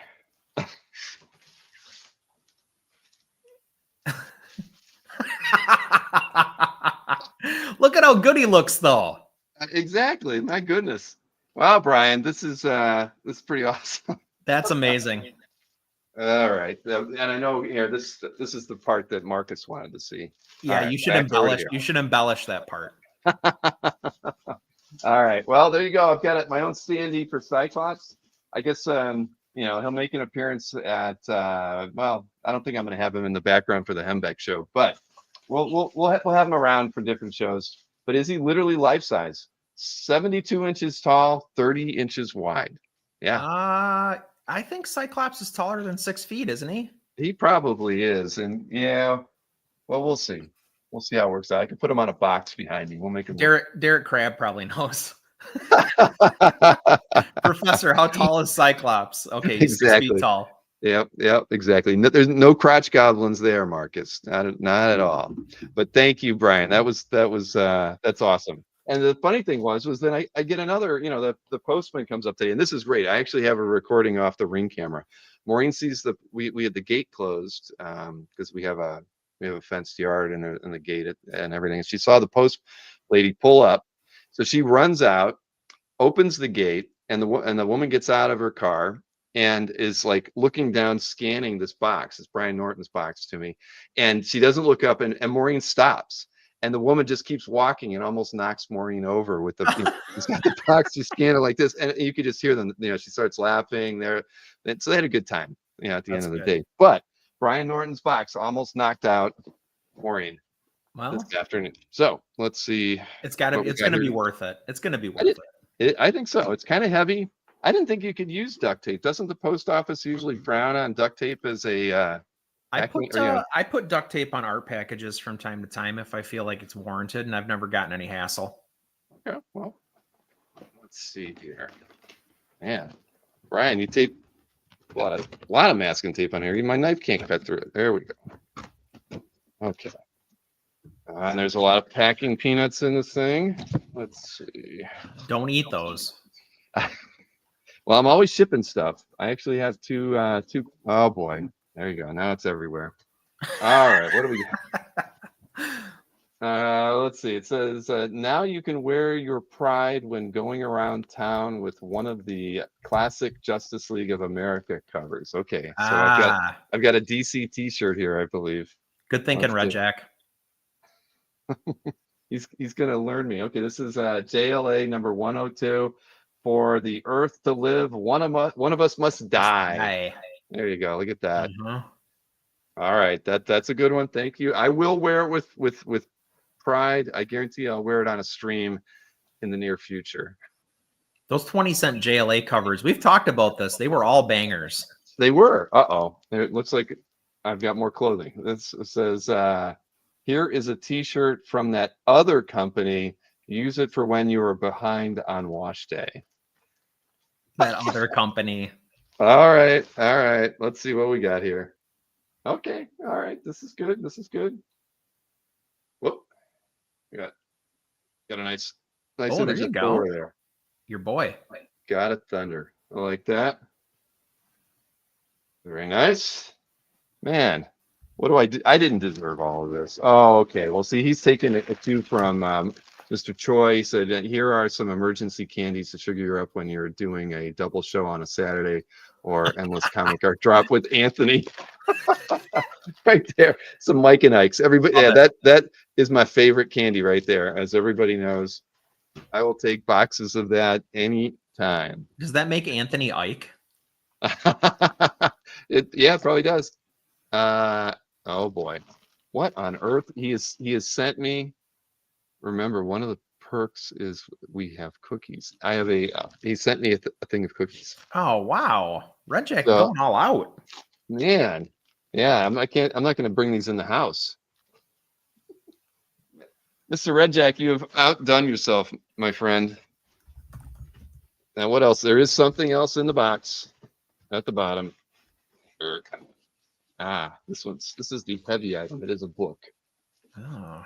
Okay. All right. With this book, your journey to the dark side will be complete. Keep it in a safe place, maybe the bathroom, where you do the best thinking. And of course, it is a DC Comics encyclopedia. Yes. You're forced to learn now. Yes, I will put this in the good bathroom reading. I agree with you, Brian. That's where it's gonna go. That's where Warlock 5 is. I'm almost done with it. I'm on like the last issue now. All right, that was it. There's a card in here. I'll save the card for later. That's Brian, thank you so much. I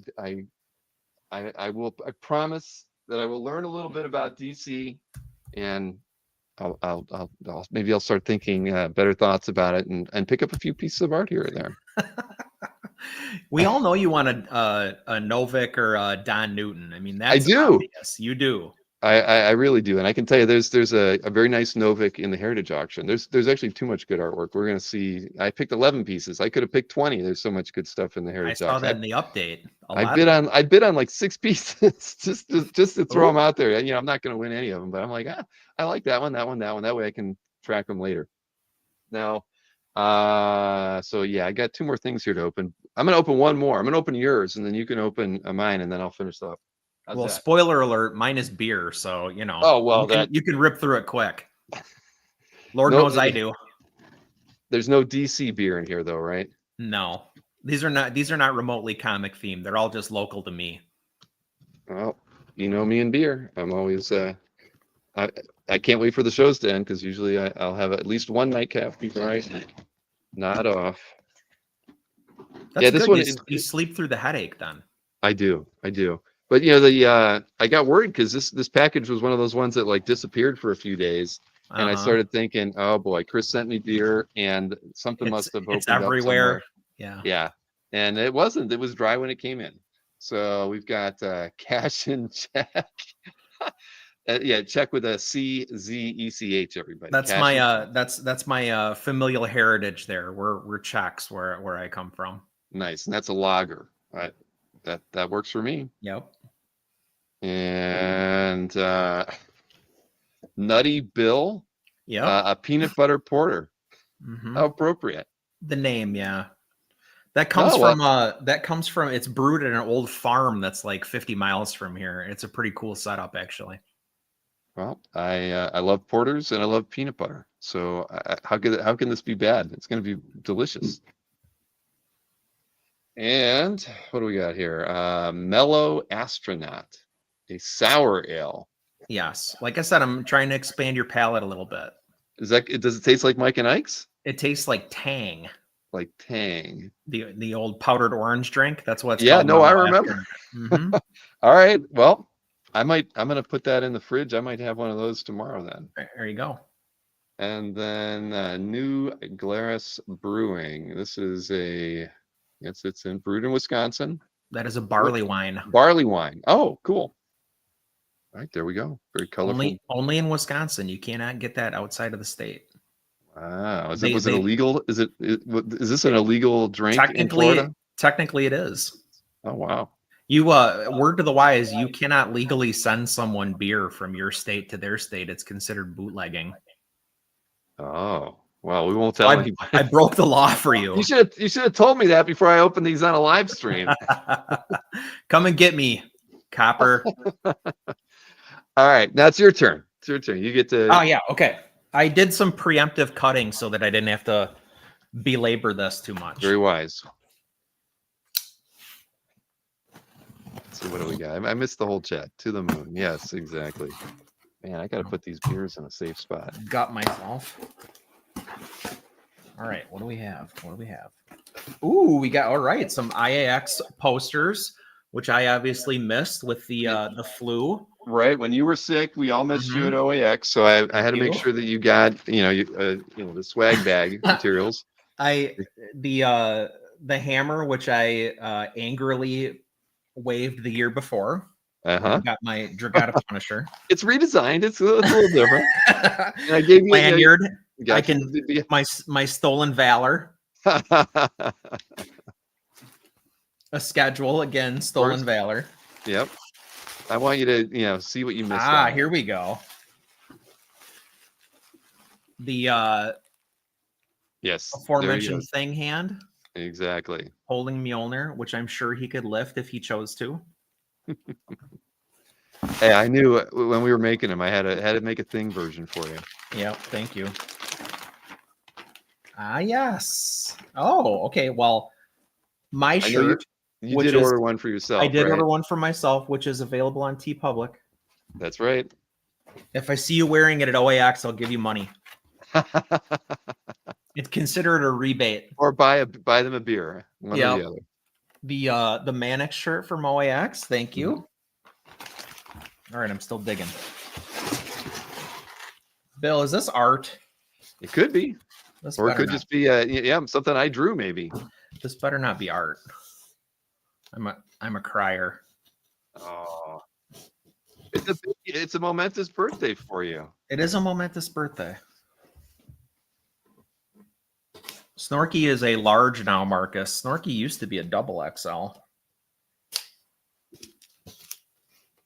Ian Saint says he grew up on Tang. We were more of a Kool-Aid family, I have to admit, but we did have Tang from every now and again. My grandmother used to like it, so whenever I don't ever remember drinking it, but I like it a lot in beer. Okay, here we go. Oh, Bill! Crab will appreciate this especially. That's my boy. That's Springer. Yep. Well, remember we were looking at the artwork I that know. one night, and Bill! you said you really liked it, and I was like, you know what? I don't have to post that one. I can buy that one from Brian myself. Oh my And God, so you I did. shouldn't have. What was it's your favorite Transformer? How could I not? My favorite Transformer by a lot. Wow. Okay, I'm not gonna bawl.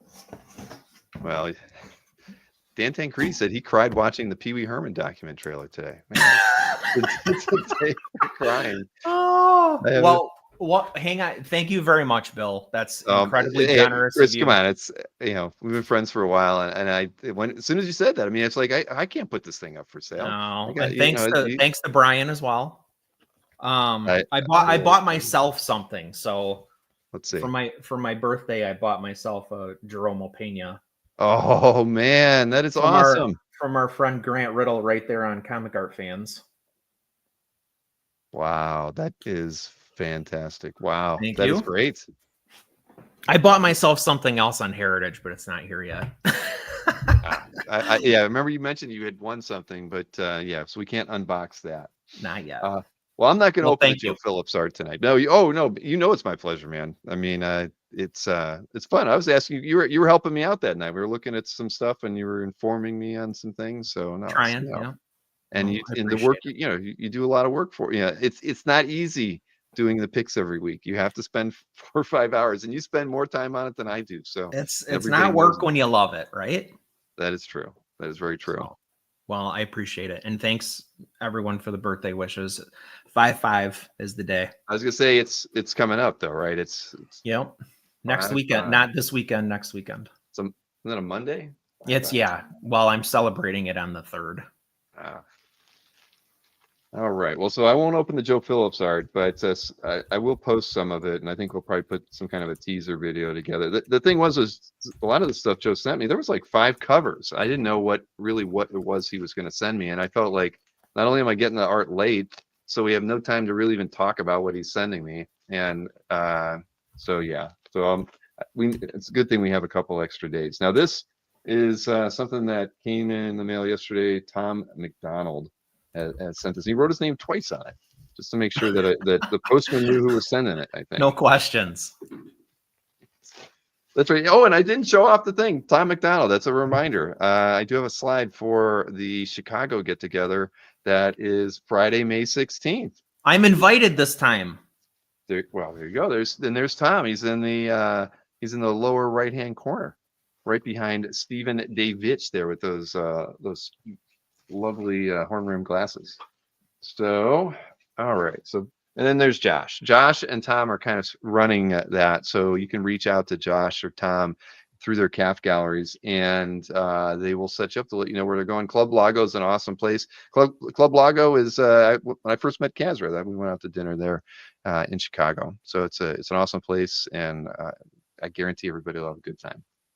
All right, so I've broken into this. Now let's see. There's a Green Lantern Post-it note. Only Tom McDonald would have a Green Lantern Post-it note, and it says canvas print Lan Medina's Night Owl mystery sketch. Oh, the one that he got. That's cool.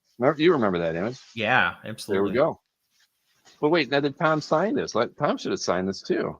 He didn't sign it. Nah. But there you go. We picked this as I picked it, right? As a calf pick on the calf update. So there you go. I now have a piece of art. I thought it was going to be Green Lantern related, but it's not. Thank you, Tom. Put that right back on there. So it's Blue Beetle related. There you go. It is. Definitely is. Was Tom in the there he is right there. Come to Chicago and you're going to sell. Oh, there you another reason. What is the 16th? Is it a Friday? The 16th is like the day before Comic Art Live. I do know that. It's Friday night, so you'll miss. I can't be hungover for that. Yeah, you got it. Everybody's better be sharp. Not a lot of drinking should be going on at Club Lago that Friday evening. But it is what it is. No promises. But yeah, Cinco de Mayo is your official birthday.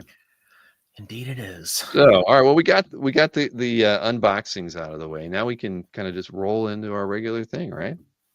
Yes, indeed. All right. So I got some heritage stuff to look at, and again, honest to God, I downplay a lot of the weeks as being kind of off. There's just way too much, just good stuff, really good stuff. And there was a Novik Batman page that was awesome, really, really nice. And I didn't feature it.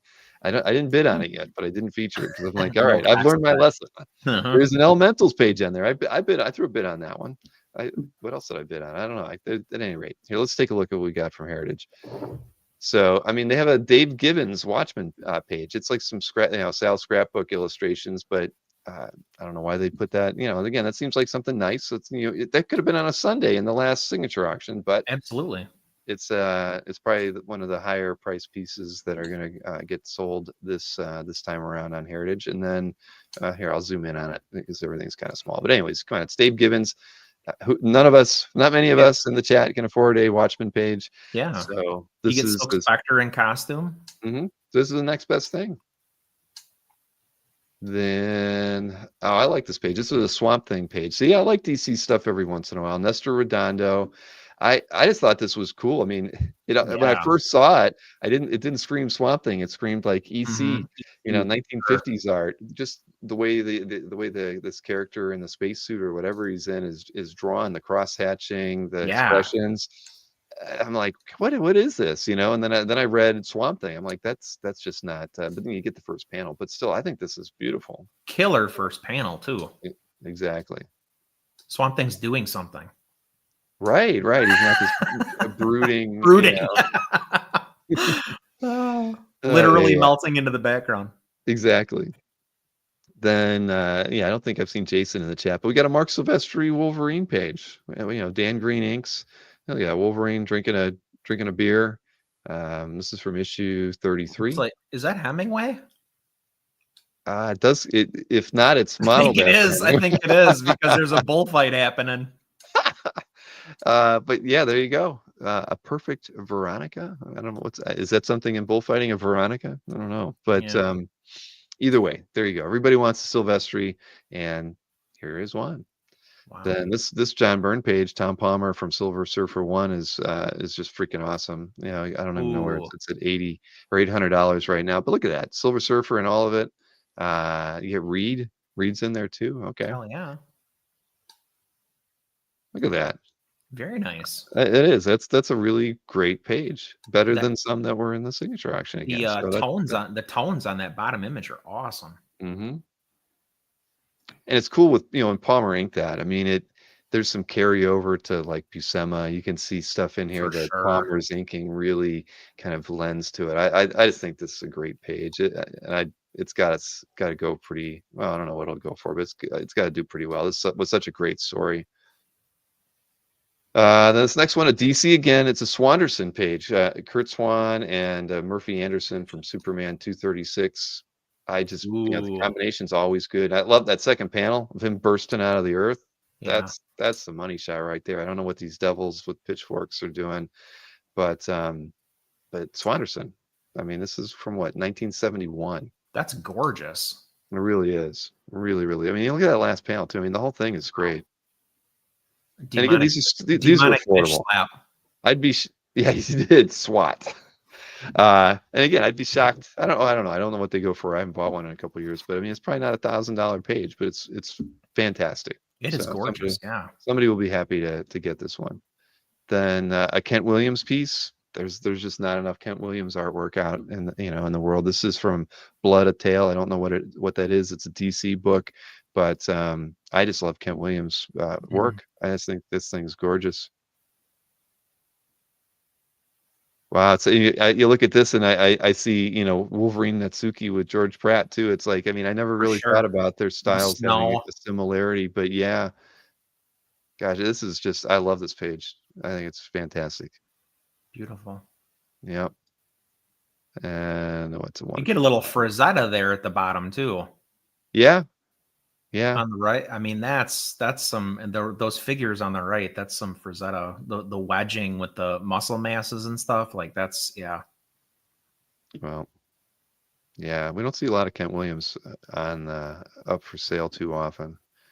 Then John Severin. This was like a creepy page from '66. I just kind of actually read it. I thought it was a fun story in its own miserable way. I liked it. And I've always liked John Severin's art, and it's very cartoony, and I love the crossbones there as the ends of the story there. He had dampened his spirit. I mean, I don't know. It's just too funny. Look at that. I mean, that inking, the line quality on that galleon. My God. Yeah, exactly. Yeah. So nice. I thought the second panel was really good too. Ooh. Isn't that great? It's fantastic. I bet. Yeah, the reversed out characters on the left. Yep. Wow. That's incredible. Then Alex Nino. These are just kind of fun. I mean, how often do you see like sticker art from the 70s? So this is Alex Nino doing these all-star or all-pro skateboard sticker illustrations. I mean, it's just, look at that street serpent with the cobra wrapped around the skateboard. And it's Nino. That's crazy. I was like, I gotta show this off because I mean, we may never see anything like this again. Yeah. So I mean, and it's Alex Nino too. So so that's pretty cool. It was done in '78. So it's trading card adjacent, being sticker card art. Yeah. But what was this? Stoked. I want just that one. I know. It's like a junkyard dog riding a skateboard. Yeah, like a trap jaw bulldog. Yeah. Yeah, exactly. That is awesome. I think Jason should get this one. So anyway, I thought that was cool because we'll never see stuff like, and that's stuff you see on Hakes a lot, right? I don't think I've seen anything quite like this on Heritage before. Then this next page is awesome. Barretto Shadow Strikes page, but just the composition and the lighting is so well done. I mean, I love it. That first panel, with the way he's handling the cross hatching in it. Third panel, these inset panels leading into the final panel on the page. I mean, this is just great storytelling. The lighting in that panel right there. Can you blow it up a little? Yeah. Look at that. Oof. It's gorgeous. Absolutely gorgeous. And it probably, again, it's a shadow page. It's not gonna be a high ticket item, but boy, it's really, really well laid out, and yeah, it's gorgeous. Yeah, your point about the storytelling, I mean, good Lord, that's perfect. Yeah, I love that. And I always love it when we can see the lines for when they're doing their lettering, right? Isn't that, it's always fun. Love it. Yeah. Mhm. I have so few pages with word balloons on them, and that's yeah, it's a tragedy. Because like you pointed out on the Severn piece, you're like, well, you can actually read this. Mhm. You know, there's something to be said for that. Definitely. So let's see, I got 2 more to go. Rick Leonardi, Al Williamson, Spider-Man 2099 page. It's hard not to feature it just because I know everybody so many people would like to have Leonardi pieces from this run, and Yeah. it was just a decent example. Maybe not the best, but still, it's Williamson inks on Leonardi for this is Yeah. just fantastic. And Yeah, then and I mean, Spidey in 2 panels, you might get a deal. yeah, yeah, right. I mean, it's at $30 now. I mean, I don't Yeah. see that one going too high. I know the kind of the fervor for the the 2099 artwork is a little bit past, but I mean, people still need examples, and this is a good one. And last but not least, an Eric Powell. Nice. This is from Goon 22, so it's 2008, so it's fairly early, and it's beautiful. I mean, Cool composition. yeah. Wow, this is awesome. Yeah. And anyway, Man. there's not enough good Powell that pops up on the market either. So this is a nice one. Somebody's gonna be really happy to pick this one up. His chiaroscuro is like untouchable. Like look at the feathering on the Goon's pack, like under his shirt. Yeah. I Yeah. mean, No, it's wow. amazing. And I honestly, God, no one will be disappointed if they go over and just kind of scroll through all 310 auctions that are out there. There's just there's just great stuff, fun stuff. An Edlin Tix, con sketch. I mean, those I'll take anything from Edlin, but Yeah, they're not making any more. And what else did I say? There's just too many good stuff. There was Yeah. Al Jaffe pieces are in here, and there's a Mort Drucker. I mean, but there was just the Ian Churchill. Bob was mentioning Ian Churchill. There's a Ian Churchill Wolverine page in here.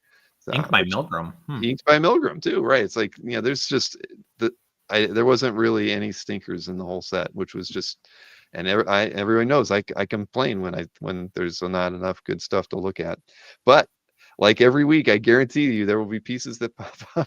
I still have to ask Joe about that. Where do these pages come from? Because I think there's actually 1 or 2 pieces in the calf update we're going to look at that I swear were not in there when I was going through them. Just it's impossible.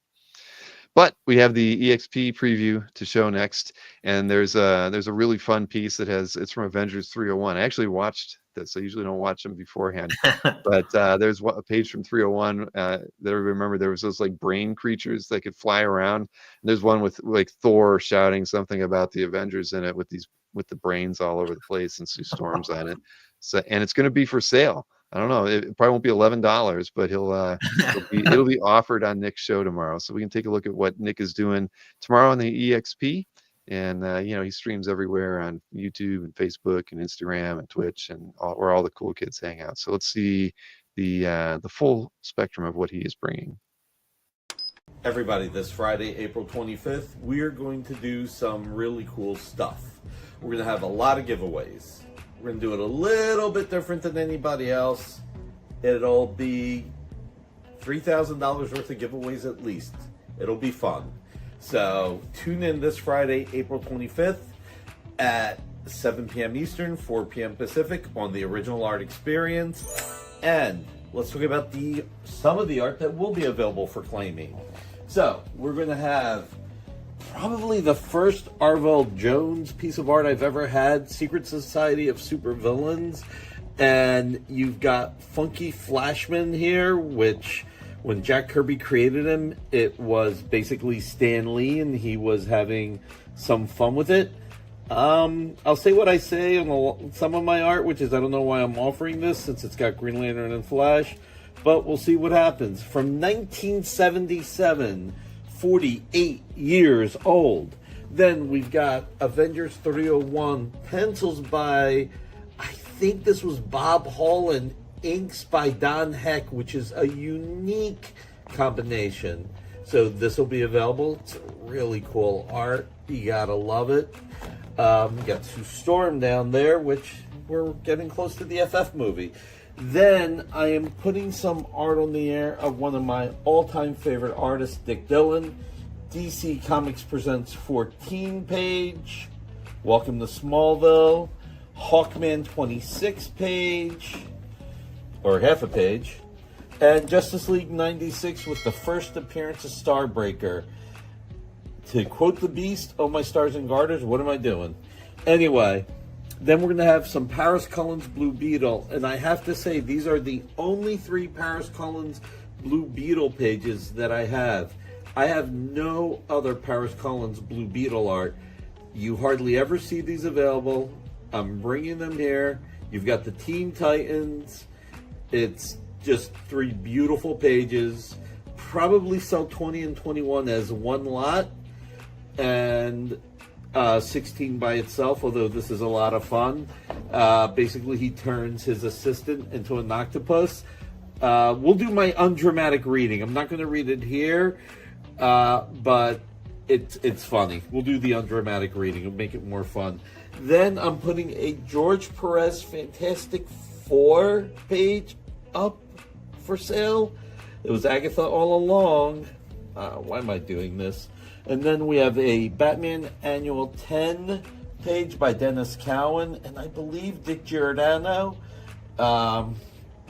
Beautiful page. So Amy will see whether or not we can have some commissioned cover art, and we're going to do the giveaways, and people are going to be surprised at the way we're doing the giveaways. So you got to tune in. You got to hang out. So this Friday, April 25th, 7 p.m. Eastern, 4 p.m. Pacific, we'll have this. We'll have giveaways. Hopefully we'll have a little bit more. See you then. Oh, by the way, please hit that thumbs up and share. Sharing is caring. And see you Friday. Take care. There you go. That's some great art. Yeah, there was a lot of great stuff in there. And he's giving away $3,000 in art. How does he do that? I don't know. It doesn't come out. It doesn't come out of his restaurant budget. I'll tell you that much. No, it does not. It definitely does not. All right. I was not looking at the chat throughout all that, but everybody's chatting. So let's see here. So let's let me get into the CAF update. Roll through that. We had an average week for dealers from the 14th through the 20th of April. It was $188,000 in sales compared to the 400, almost 500,000 in sales they had the period before. So that was like half Anthony Snyder. So I don't know how the hell that happened, but everybody came back down to reality. Albert C2E2, right? That's right. It was yeah. C2E2. I don't know how, man, he must have had a great show. He was probably dining really well after all that. I mean, I would.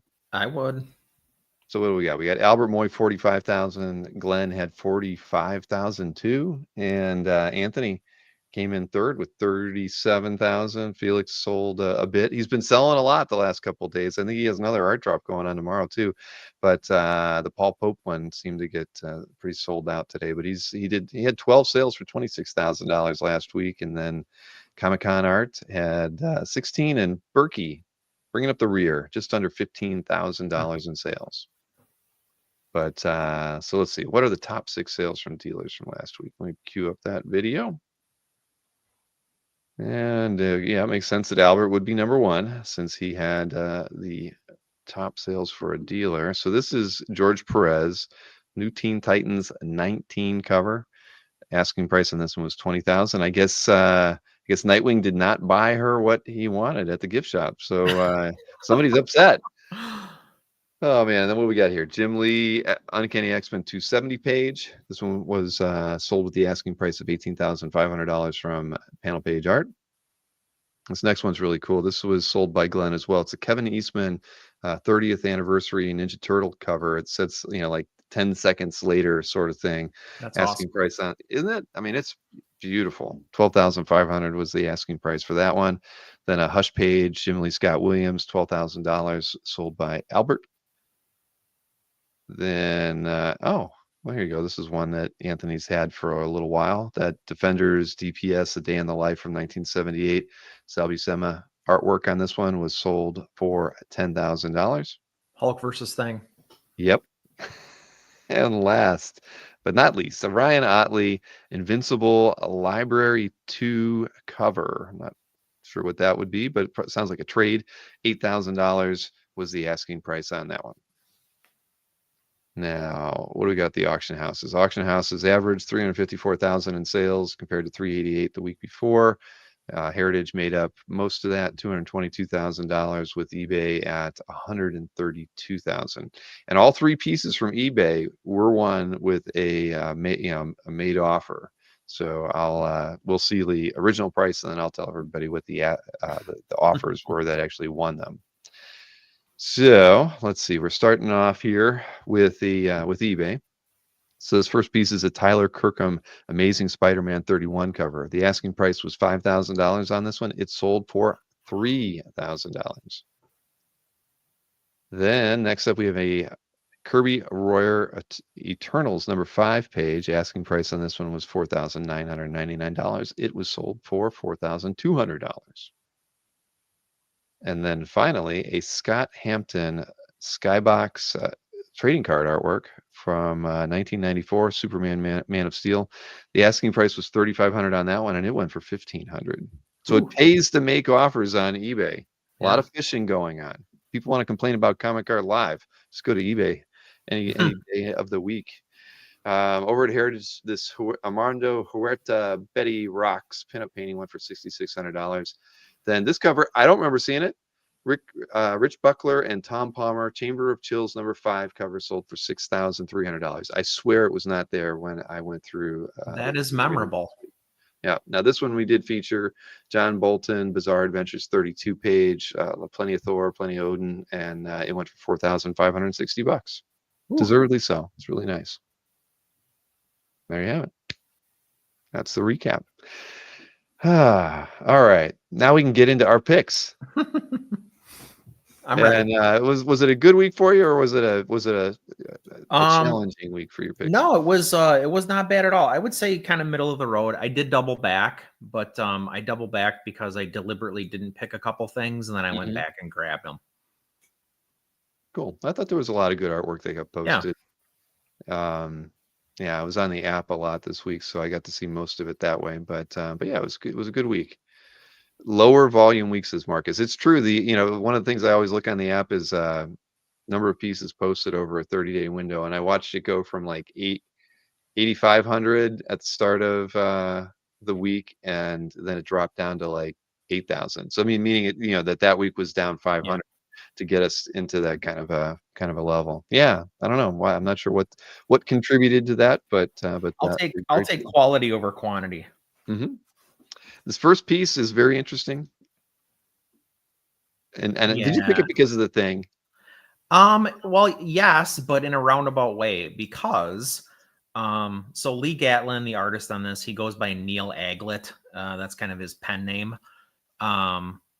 Is a humongous Thing fan, like maybe a bigger Thing fan than I am. Like he makes like paper mache masks and things for his kids of Ben Grimm, and so that's when you start making those for your dog, then you're on the same level as Gatlin. Yeah, so he's way up there in Thing fandom, but actually like 2 or 3 commissions from him popped up this week, all from the same collector, who is the fellow that's got this in his gallery. But I thought it was really fun that he went with like it's literally a what if, right? So it's what if the Thing got the power cosmic, and so he's in his like stately shiny rock form there.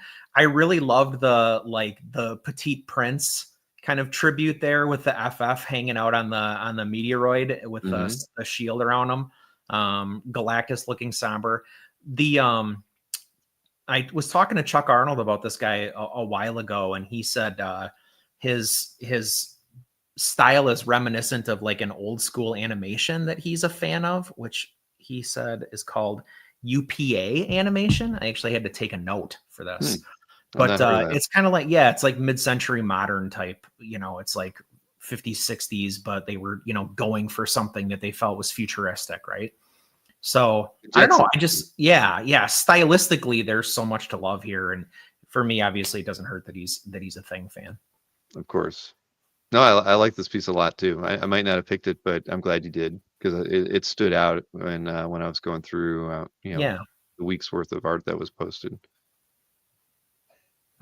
But yes, nice one. And this is in Simon's calf gallery, if I'm not mistaken. Yes, Simon Miller. Lots of great art in Simon's calf gallery. If you Yeah, and haven't if seen you it in want a to see while, a couple more Lee Gatlins, he's got a couple more. does he really? Yeah. I did not know that. Makes me curious. But remember, everybody, when you're a premium member, you can follow people's galleries. You just watch them, and you never miss an update from. Oh, there you go. Oh, I excellent. knew you would love that one. I actually thought you would pick this. I did see it, but I didn't realize they were both in Simon's. I only saw the thumbnail on it. Yeah. I liked it. I liked it, but I love that the well, that's cool. beast's feet are dirty. Oh boy, yeah, that's attention to detail right there. I mean, Yep. that's the X Factor costumes. They weren't necessarily my favorite, but that's a good Cyclops. Yeah. Awesome. I'm a sucker for human beast. That's my, blue furry beast. Great. I like big hands and big feet beast. Well, there you go. You got it. Well, congrats to Simon. Always getting good art. Now, Ryan Drobit. Let's see. What is this? This is I like on here. Jeremy Opena, Absolute Batman #1 cover art. Wow. Yeah. He's doing, wash tones as well as anybody these days. I mean, I'd put him right up there with Nick Klein or Scalera or, whomever you want to stack him up against. But I think the Absolute Batman costume design is incredible. I love it's so metal. I mean, he's covered in spikes. He's got an axe on his chest. So it's got that going for it in my mind. But I love this composition. It has like a Conan the Barbarian feel to it, like you can imagine, and so it just kind of evokes that like fantasy art feeling, except for the fact that it's this, massive Batman clubbing the hell out of these black masks. Yeah, that's really, really awesome piece. I didn't see this one when I was going through everything. Huh. And you can do such crazy stuff, like the way Dragata designed the cape, like all the things that it's meant to do. Like it just lets artists kind of like in the same way that Spawn's cape is like its own character, kind of. Absolute Batman's cape is like a character too, and like he's using it to full effect in here. Yeah, no, this is that's beautiful. Well, I can't like it twice, but I wish I could. So, and what he has his name of his calf gallery. He's called it War Chief Cards. So maybe he's in the card art as well. I didn't know. I'll have to check it out after I'm done here. Nah, Alberto. Yeah, I sold this one to Alberto, and this is just freaking unbelievable, isn't it? And when you're talking about like, so let's be clear, Alberto has an embarrassment of riches of cap art, right? So to pick a piece of cap art from him, it's singular. Like it's something that really has to like reach out and grab you. Cause to be honest, there's so much of it, but two, it's all pretty good, Yeah. So I thought this run was incredible, but the reason I picked this is because it's got pretty much everything you want from Hitch. It's wide. It's got that like letterbox look that we always talked about back then. I love the characters that are like popping through the, the panel, the heads that are coming up above the cut line. It looked cool I remember it looked cool with the cover treatment on it as well. That anti-aircraft gun is like so impeccably, perfectly, technically illustrated that, you can see him like slaving over a reference to, to get it to look like that. Look at the ammo belts. I mean, and then all the individual characterization on the soldiers that he's with, he absolutely went balls out on this. Hitch did. And man, I would be so unbelievably over the moon to own this piece. Like if anything, this is a jealousy pick. Yeah, this one was cool to see in person. It's just and inked by Geis. Right. I mean, this whole series, I still have like, I've got a lot of it here, and it's so damn beautiful. I mean, guys did a great job on it. I did return when we did the show with Brian. He there was a page that had Thor and Iron Man on it. I really wanted it, but I put it up for sale anyway, and it didn't sell. But when we were looking at it, we had, I can't remember what the price was, $1,500 or whatever on it. So it was a wide angle piece, but he said that Geist told him that was like the best Thor that he'd ever had the opportunity to ink. Wow. And I just having Brian say that, and I could see he was kind of nostalgic about it. So when the show was over, I'm like, you want me to send that piece back to you? And he was like, Yeah, I'm like, yeah, of course, man. It's yours. He's like, yeah, yeah, please do. So yeah, I sent it back to him. That made me feel really good too, because I know he really enjoyed working with Geis on this series, and yeah, I Well, mean and you it. see Geist so much in Cap's face. Hmm. Yeah, that's true. Robert Berman says Geis is still in the ICU right now. Yeah, he had he definitely had a bizarre health issue, and I've kind of been following him. I feel like I haven't seen a post from him in a couple of days, Yeah. but yeah, we all hope that he improves, gets out of there as soon as possible, because we all love, and we always talk about Geis's work. It just keeps getting better. He's still got it and then some. Hmm. So congrats, Alberto. I know he got this a little while ago. Nice to see it finally on the website. It's gorgeous. Then collector's name is BY, 11-year veteran of CAF, and Greg Ruth is the penciler on this one. It's from The Last of Us, right? Last of Us. Okay, game box art. Cool. I know nothing about Last of Us. I haven't watched the show. I didn't play the game. It was PlayStation exclusive, so I'm an Xbox gamer. But my brother knows a lot about this, so I was like, "Can you tell me about this a little bit?" Like, I love the art, but I kind of want to know what I'm looking at. So he gave me some context and told me like the silhouette is Joel, and so fans of the show I'm sure know what this is. He said he thinks that the flowers and the vines and things like that are probably based on a tattoo that one of the characters has. So it's got some cool like contextual things in it for fans, but the rendering is really what blew me away. I mean, I feel like there's got to be ink on here because of how dark some of the flowers are, but like clearly most of this is just rendered in graphite. He's got like a beautiful tonality to everything, and more than anything though, this is just a really slick, like artsy, but also really well designed composition. It has like a playing card motif to it almost, where the characters are their top and bottom and they're facing opposite directions. But when you think about it like that, like it gives different context to the vines, and like it really kind of takes on a playing card look in my mind, especially because it's in black and white. But it definitely transcends that. Yeah, it's beautiful. Like you said, it's hard to imagine it's all just graphite, but yeah, I mean, especially that top figure, the Herald. I mean, both of them. Always hard to kind of pick things out when a character is upside down. It's like you really have to think about it differently. But I did. I love this piece when I saw it too. I love the silhouette. In the center there, it reminded me of like all those. I don't know. We had those little silhouettes hanging up at our house of family like the cameos. Cameos, right there you go. Thank you. Yeah. So yeah, when I saw this, that there's something personal about it, and I think that the story from The Last of Us is a very, it has kind of that emotional kind of quality. So I'm sure that there's a lot of things that they're drawing on for this piece. So very cool. Just turn it underneath. Yeah, if I could just grab it right now, Marcus, and turn it over, I would do that. He's not wrong. He's not wrong. He's not wrong. Well, the owner of this one can do that. You know what I saw today? There was something I never look at this page on CAF.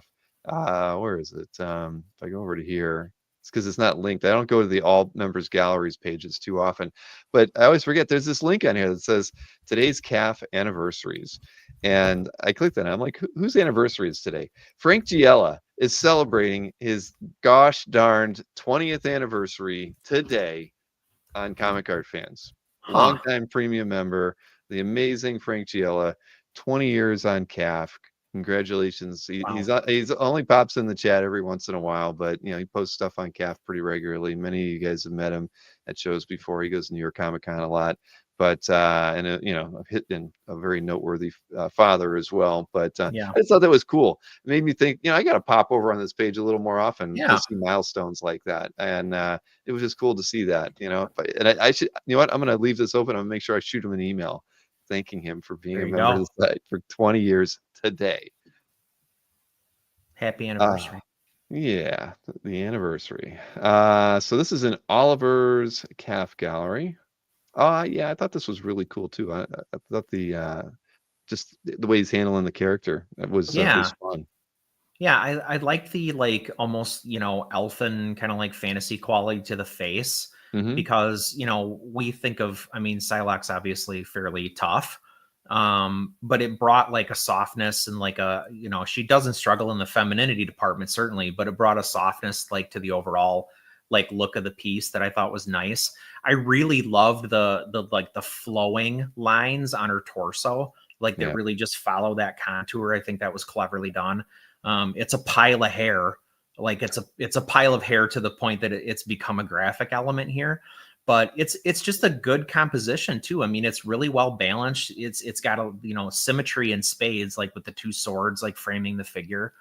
And I don't know, it's just really well illustrated. And normally I kind of don't go for like this isn't cheesecakey necessarily, but it's maybe a little cheesecakier than I would typically like find myself like, picking or at least like dwelling on for any You know period what? of It's not like it's not the eBay cheesecake that only sells for No. $40. This thing is really well drawn, and Yeah. the pose is unique. I mean, how Yeah. and what there is a lot of hair there, but it Mhm. all adds interest to the piece that takes it beyond It's really something deep. just cheesecake. Yeah. Yeah, The hair is really deep. Like it's got a ton of volume, and that's a good hair term anyway, but it's got a lot of volume. it's got a lot of. Thank you. I did too today. So Yeah. yeah, but no, I thought this was an awesome piece. Nice pick. Alexander Lozano is the artist. Only 2 comments on it though. That's surprising. I He mean, did a it's killer, absolutely gorgeous Supergirl cover recently that like kind of had my name on his name on my mind already.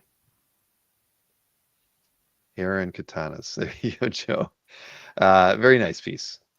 Now, where do we go from here? Claudio Duobaldo, okay, from Italy, if you didn't know, if you couldn't have guessed. 10 years on CAF, and this is a Sean Phillips page. And man, the moment I didn't see this one until you sent me in your picks. I mean, I love Mhm. Sean stuff anyway, but Yeah. I think the layout on this piece is amazing. The way he's just moving you from panel to panel so well, Yep. with just heavy blacks. Right, with Batman essentially. Right, exactly. I mean, this is such a cool page, and I Yeah. love I love Sean's stuff because I swear to you, every character he draws is him. I mean, that's if you ever Mm, meet Sean, that's Sean. yeah. The guy with the glasses. I mean, you'll see it in all of his artwork, but it doesn't matter. Whether he's doing it intentionally or unintentionally.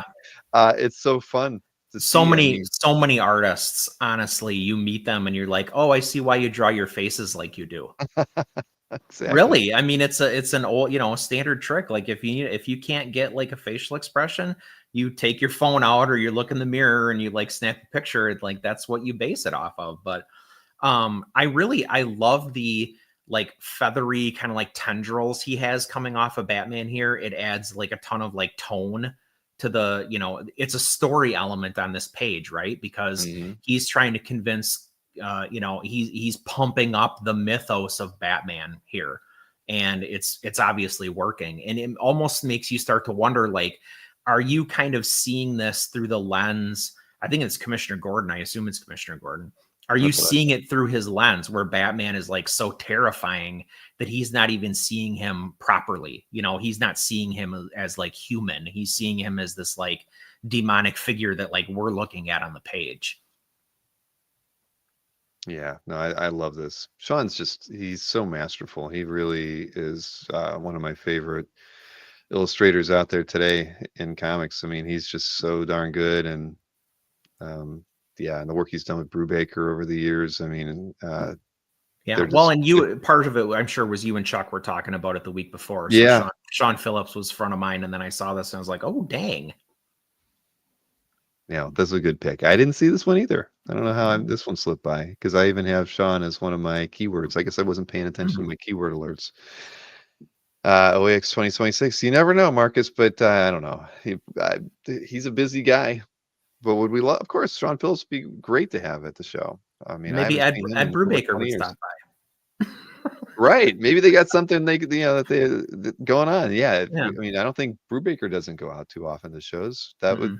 OAX would be a show that would bring Brubaker to the floor. I think.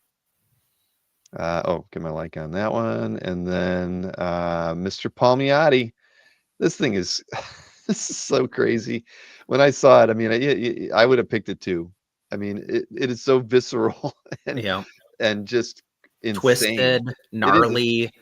right. I mean, Yeah. I don't care if the anatomy's right or it's wrong. It's right-ish. It's right-ish. You're right, Yeah. absolutely. But it is just crazy. I mean, uh, uh, I came back to this piece like 3 or 4 times even before you sent it as a pic because it would pop up as like, it had gotten a lot of likes or it popped up on a recent comment list. And yeah, it was just you could tell a lot of people were intrigued by this artwork. Yeah. I love Rafa Gara's. I owe that to Jimmy Palmiotti because he put him on Hex. Hmm. When he and Gray were writing Jonah Hex, and like that was the first exposure I really had to the artist.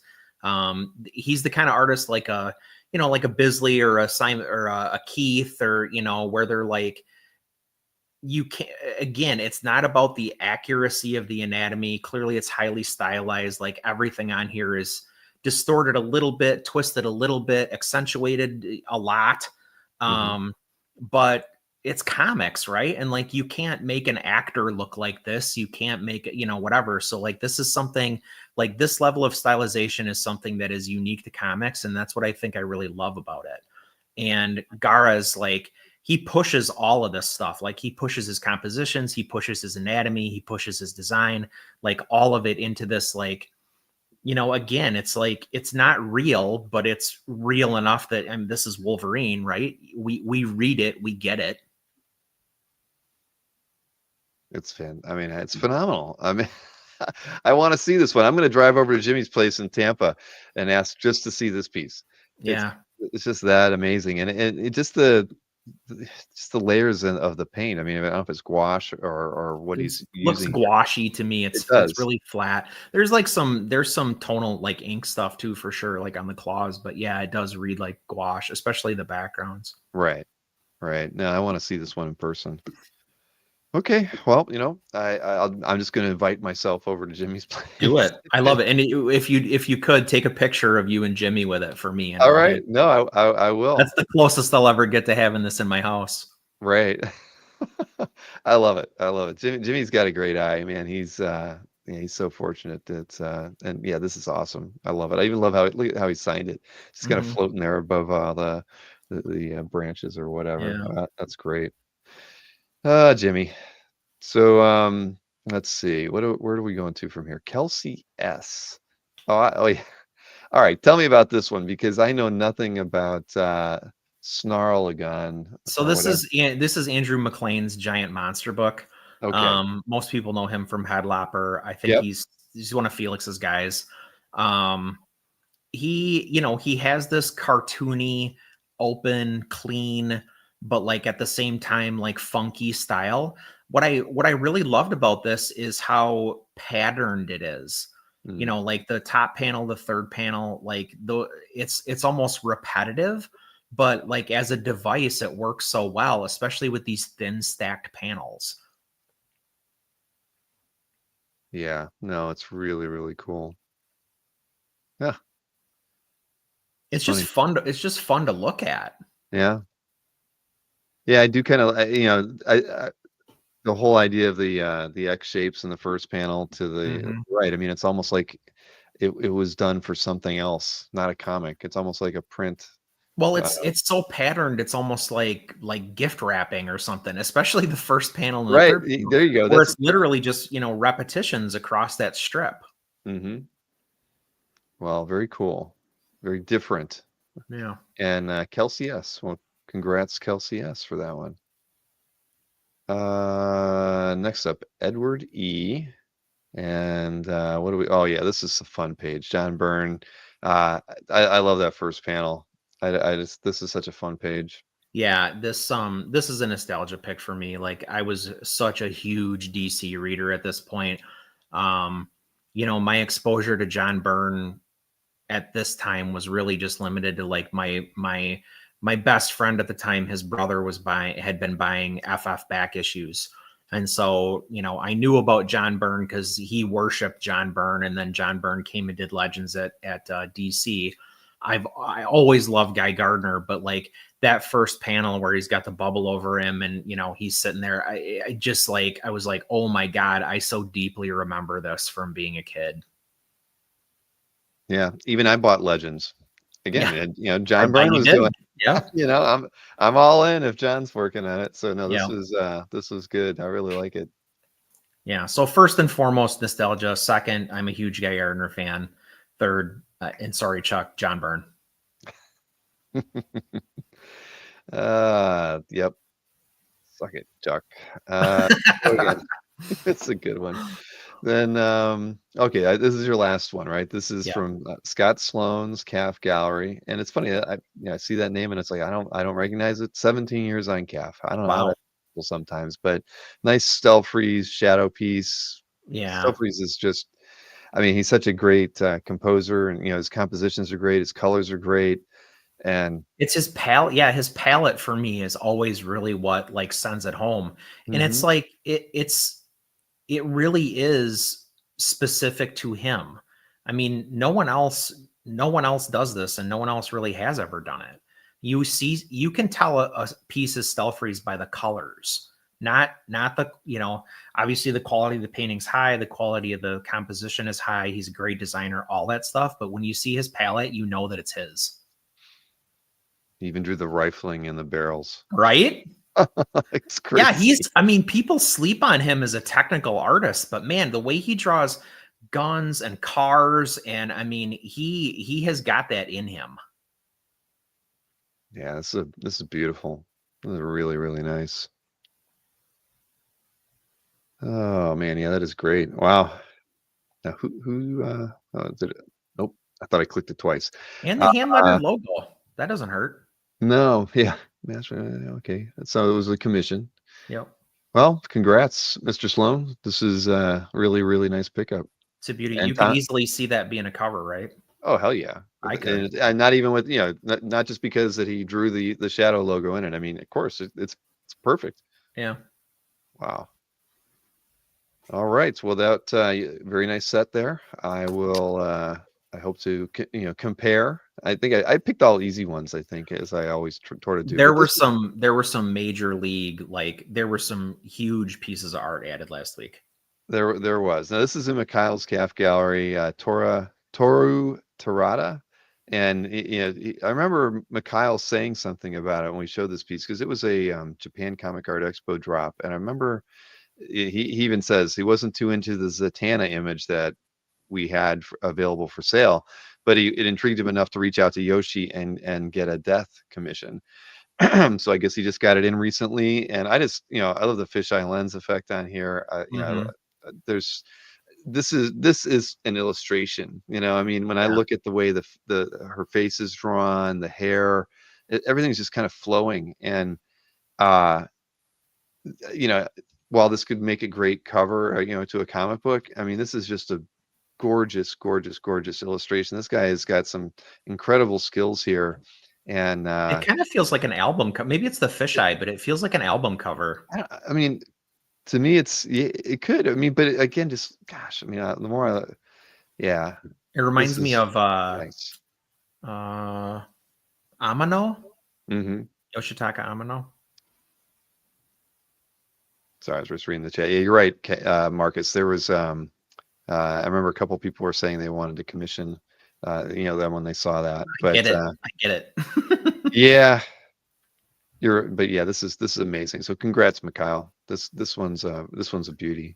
Yeah. And you kind of and their work is just so unique that I don't think if you're given the right subject matter, you're going to end up with something that you're really going to appreciate. Right. Yeah, you can't go wrong. Yeah, something that like a lot of commissioners I feel like learn the hard way. Like you need to lean into, like you need to give them what they want to draw. Mm-hmm. So very true.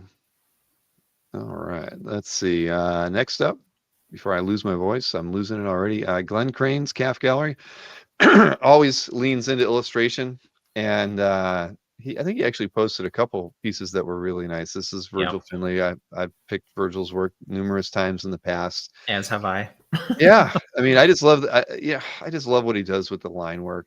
I mean, just putting this pattern in here that just kind of just comes out of his line work. I mean, we're, you Yeah. know, we were just talking about, you know, wrapping paper kind of things. Well, I mean, here he's doing stuff like that. I mean, I can't even, my brain doesn't even think like that. And yet here he is, Right. he's putting in this nice diamond pattern in here, around Well, and the directionality and like where he chooses to go a-directional or like anti-directional with things to like highlight them or, you know, to make them pop. Like her wings both flow, you know, north and south, and then like so many other things are flowing east and west. And like you said, he doesn't have to do a lot to make that pattern emerge. It's more like what he's not doing Mhm. that really highlights the pattern. Yeah, this is gorgeous. Glenn's just, yeah, you know, he's got a great eye.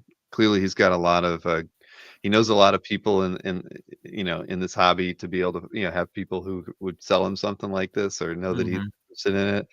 He's But that guy. Mhm. that guy, I mean, he had a, you know, he had his own heritage auction for crying out loud. You know, Yeah. he's like, he sold a lot, and yeah, he's come back, and the last 5, you know, years probably, because I think that was around 2019, maybe 2018. I feel it's like 2019, but maybe even 2020. But still, I mean, come on, the guy has an amazing collection, and this is a gorgeous, gorgeous piece. Beautiful. And what am I leaning into next? John C's Calf Gallery. John Oh, I leaves saw this. John leaves a lot of nice comments around the site all the time. So Michael Cho, I mean, I look at this thing. Yeah. Composition's gorgeous. Uh, it's back to the things we were just talking about it with Finlay. The stuff he's leaving out here Mhm. is makes this piece really It's dynamic. yeah, is key. Yeah, because he could, you know, he could be filling in the cape with more ink work. He could, you know, this what we get this, you know, it really feels like glass because he's like leaving Mhm. out a little bit over here. I just think, I mean, this is just so fun, and gosh, I mean, it just, but again, I love Cho's work. I mean, there I were do times when, too. It's like it's deceptively simple. You know, right. I know I've said this about like Bruce Timm and Somni and you know whatever before, but like this is truly like, and I know I've said this before too, but like quoting Simon Bisley, like this is hard to draw. You know, Bisley, Mhm. like I know I've said this, but I saw an interview with him where he was like talking about Bruce Timm. And he was like, what I do, he's like, I just go and go and go and go and go. And like these guys, they can't do that. Like you put down a mark, it matters Mhm. because it's so clean, it's so designed, it's so incredibly thought out. And like you know, anything that's out of place just like rocks your eye. You're like, oh, why is that there? You know, when it's pared down this much. Right. Yeah, like Marcus said, you can't hide the flaws. Right. I think this is amazing. Yeah, I love this piece. Well, I didn't congrats, notice how John. subtle her hair actually has like a gradient in it. Yeah, I didn't notice that before either, but you're right. It's just, but it's so simple, you Yeah. know. I mean, but God, yeah, this is so well executed. Cho's absolutely amazing. He's one Wow. of those artists too where I feel like every time I see something from him, I'm like, I'm a little surprised at like how he did it, but I'm also surprised like, oh, I wouldn't have associated like that character with his style. You know, Mhm. because he doesn't really break the mold as it relates to like what he does, right? And he does it perfectly. But then like from time to time you think like, well, if he did that character, and then you see him do something, you're like, no, it's good. He nailed it. Yeah. No, well, I think this is amazing. I want to see more from him on CAF. I guess I could just go over to Albert's site, right? And I could see some stuff. Yeah, yeah. All right, Safino. I mean, I'm sure you probably saw this piece. I used to own this piece. Oh, you used to own? Oh, I didn't Yeah. know that. Well, there you okay. Well, I'm sorry. Well, here's a walk down memory lane for That's you. all right. I miss it dearly. So, Daryl R, of course, we know he likes the gritty characters. He's a fan of Mhm. Batman, and he's a fan of Punisher.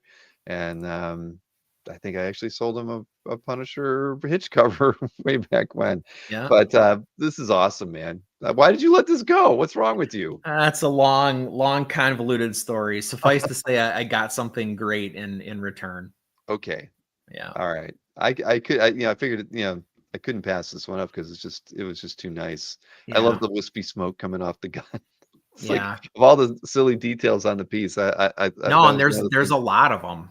You know, the more you look at this, the more you see, which is one of the things I loved about it. But Daryl is gonna ride my ass for days that you picked this on the update. I, He's probably like firing up a text right now. he probably people are Well, texting him. I can tell you what I love about it, which is that Please. you know, it's got the Zaffino, like the stuff that we associate with him, and in the fact that like, you know, it's got grit, it's got all that stuff, but like he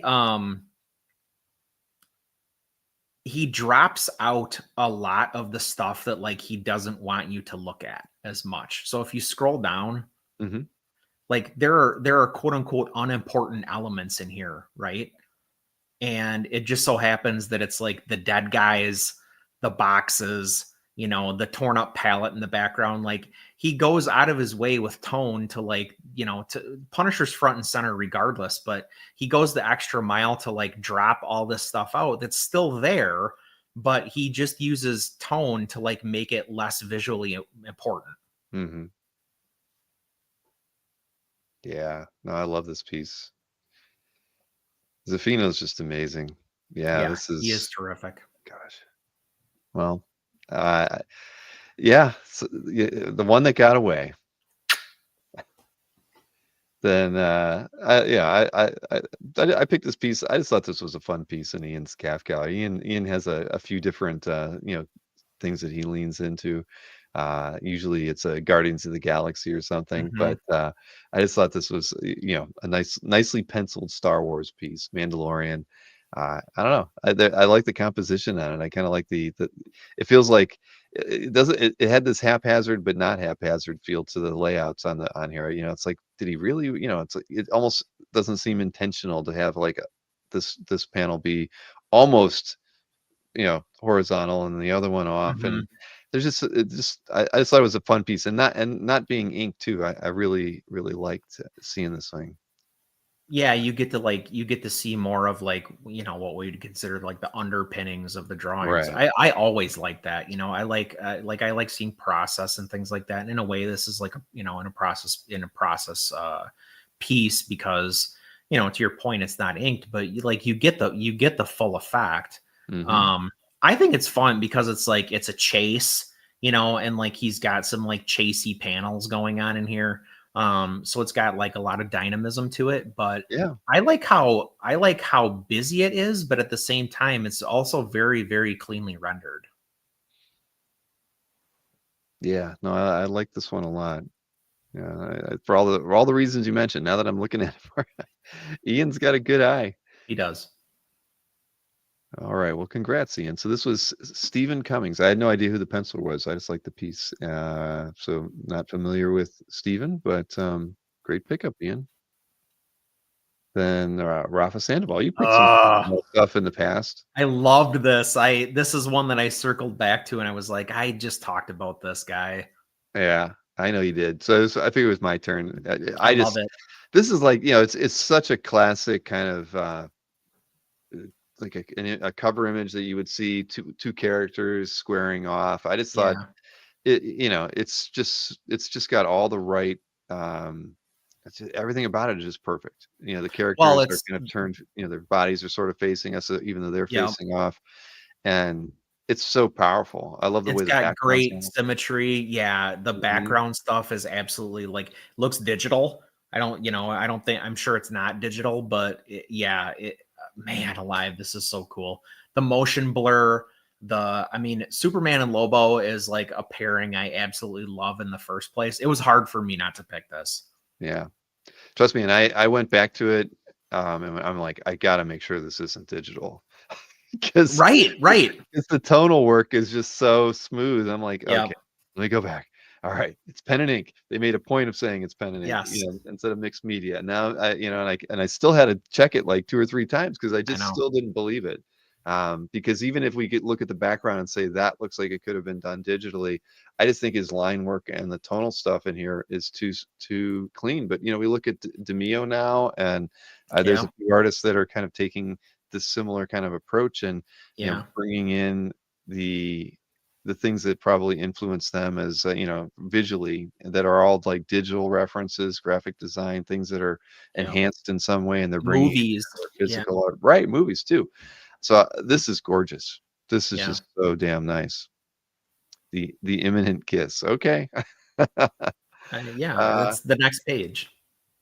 yes, just caught up in the Alberto, we were saying nice things about you, Alberto. Yeah. Too late, Alberto. You'll have to rewind it. Then Frank Miller, this I just thought compositionally, I just thought this thing was beautiful. I don't know why I didn't hit the like on it already. It's unfortunate it's a very small scan. Harry M's how long has Harry been on the calf? Since I knew I've seen them on there for a while. 2006, so 19 years on the site.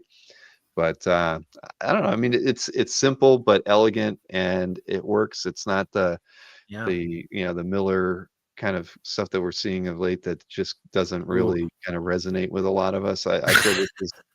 That's the nicest way you could have said it. I know. He might be Oh. watching. I don't want him to. We love He you, might- Frank. If you're watching, we love you.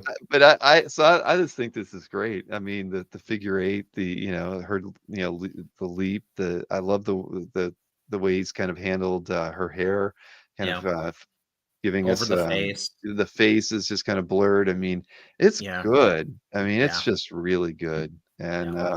it's funny. I've been thinking about, like, I need to get a Frank Miller piece sometime. I've never owned anything, and the good stuff is just so expensive anymore. Right. But Right. but there's just so much out there. But it's like, stuff that's done on sketch covers and things that I would just never go after. Right. And Well, yeah, it's a different way of saying that, like, everything he has done is important. yeah. He has done a lot. Yeah, absolutely. But like everything he has done has been like some kind of a landmark in comics. Mm-hmm. Yeah, I mean, we looked at that DPS from 300 a few weeks back. Yeah, it's so true. Just wow. Yeah, yeah. Anyway, love this piece, and I'm jealous that it's in Harry M's calf gallery. It's beautiful. And I love seeing it without the crop too. That's cool. Yeah. All right, 3 more pieces to look at. Swamp Thing again. Now, here's the thing. It says, I know nothing about this. This is in Mickey's calf gallery. Swamp Thing 109, prelim by Ian Miller. Everybody knows I love Ian Miller's work. This is a prelim? I know. Well, Ian Miller's amazing. You should see. I bought this thing off eBay years ago. It's like 20 inches long by like 4 inches wide, and it's just him doing like scribbly vine serpents and stuff on it. And it's like this. Ian Miller, I mean, he's the guy who did most of the artwork in that Tolkien bestiary that I mean, probably a lot of us have seen. Legendary. Exactly. He's amazing. When Tatiana was talking about Donato and her first experience with being tongue-tied, Ian Miller was at an IX once, and I didn't know what to say to him. I mean, like me with Kevin Nolan. Like I can't talk to Kevin Nolan. There's certain artists that you've just always been in awe of, and Ian Miller is like that for me. And I didn't know what to say. I bought a piece of art off him, but I couldn't even carry a conversation with the guy. Yeah. But so I don't see Swamp Thing in this. I don't know, but it doesn't matter. I'm curious, if he did a Swamp Thing issue, I want to go read it, because I had no idea. But Miller's just one of my all-time favorite illustrators, and it was just so cool to see it. I bet you This is cool as hell. There's not enough Ian Miller artwork on calf. It's got a real, medieval, obviously subject notwithstanding, it's got a real medieval feel to it. It does. Does he use a quill? I believe so. Yeah. If I could, I'd show you that just whatever the heck a piece was from, this little scribbly, test thing. But yeah, he's amazing. I've got there. So this was the piece that I bought from him. Let's see. I'll just go full screen for a second. But dwarf, but just if I put it in my focus, this is an autofocus. It only focuses here, but it's in my calf gallery. It's really It's so nice. Fine. Wow. Yeah, he's amazing. Gosh, now yeah, it's like I haven't looked at this piece in person. It's hanging on my wall. I haven't looked at it like this in so long. Yeah, he's incredible. Funny how that happens, isn't it? Isn't that weird? I know it's Yeah. terrible that you have something quite like that, and then yeah, you never look at it. Yeah. All right. Well, that one's just, and I'm curious, like where Mickey got it. It's his artwork just isn't out there or available for purchase. So, but it's got 11 comments. That makes me feel pretty good. That's wonderful. All right, 2 more to go. This is in Lance's calf gallery. I mean, Buscema, Ah, Tusca. I mean, come on. I mean, I'd say it's nostalgia, but it just doesn't even matter. That last panel is just so freaking so unbelievable. good. Look at that. I mean, the new Masters of Evil. I mean, it's got Claw. One of my I love that favorite. they introduce themselves. That's amazing. Isn't it? It's just awesome. I mean, Yeah. you never know what. I mean, Lance has a lot of cool stuff in his collection. He posts mostly stuff that that are probably more newer acquisitions and Mhm. things. And I don't know. I didn't read. I don't know if he wrote anything, but to me, it's like he must have had this for a while, and he just decided to post it on Cap. And I just think it's grand. It's It's incredible. wonderful. Yeah. Yeah, Claw, exactly, Stingray. I mean, he's right up there with my favorite, next to the Stilt Man. And that face, like that face on Claw, that's where it peaked. Yeah. Yeah. And Black Knight, I didn't read this obviously this is before my time, but I don't remember the Black Knight being a Master of Evil, but there I it is. don't either. Yeah, what's he There he doing? is. He's an Avenger, I thought. But there you go. Yeah, this is Well, not the first time a good guy's become a bad guy, or a bad guy's become a good guy, right? So true. Mr. Red Jack says the melter has to introduce himself because nobody knows. Yep, that is very, very, very true. All right, but Lance, this is amazing. Lance Gorgeous. Lance is a gentleman and does so many great things out there and makes a lot of collectors and artists happy. So 100%. great pickup, Lance. Where's my last piece? Oh, the last piece was the image I used for the show graphic. This thing just pops color wise as a thumbnail. It was amazing looking at all the the detail on it. It's amazing. We know that Joe Jusko, Buscema is his guy, and the idea that he got to paint over Jusko layout, or Jusko paints over a John Buscema layout had to have been like I don't know, a dream come true. I don't know. Absolutely. Yeah. But I mean, my goodness, I just think There's Black Knight again. There's Black. He's on the right side. His buddies kicked his ass. Exactly. You're right. More Masters of Evil. That's funny. I didn't even think about that. But anyway, I just thought this was awesome, and the colors on this thing are just, when things get color, this is all painted by Joe. Like everything he does is. It's like when stuff gets colored after the fact. I mean, it just doesn't have the same quality in a comic. Doesn't matter if it's on a cover, but this painting, I mean, it feels real. It has a weight to it and a quality that comics, when they're colored separately, just don't have the same feeling. And I just thought this was amazing. And again, it's really rich.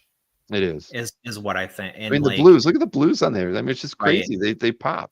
Yeah, Cap especially. It's just got like the chroma on this is like glowing practically. It's so deep and it's so rich. And like I gotta say, Bearded Thor underrated. Yeah, very, very true. America's ass. There it is. Laying right on top of Ant-Man. Yeah.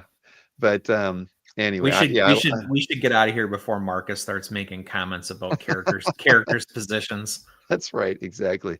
But anyway, I just think it's amazing, and I mean, Joe does honor to Buscema's style. I mean, just looking at the right. I mean, come on, that is a Buscema face. All of so these. Is Goliath. So is Fixer. So especially Captain Marvel.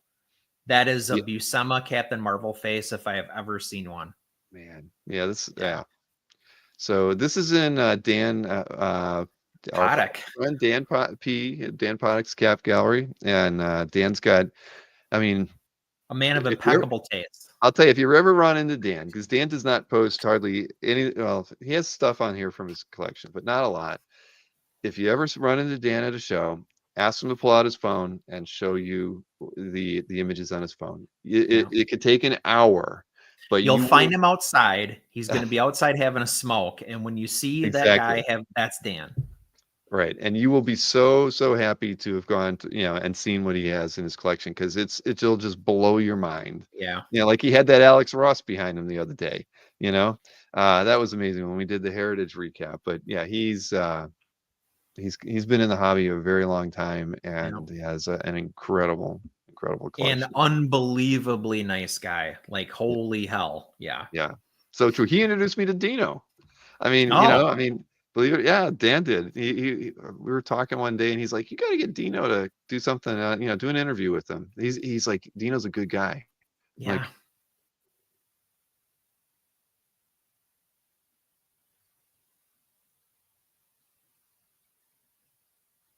for it, Dan, and he was right. It just went down. My internet blipped for a second there. Yeah, you saw that. I wondered if that was you or if that was me. It was a long, No, like, it's few seconds there.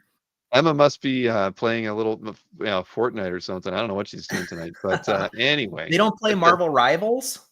She has never played Marvel Rivals. She Oh, plays come on. Valorant and all these other shoot 'em up team games. She is Yeah. at least, okay.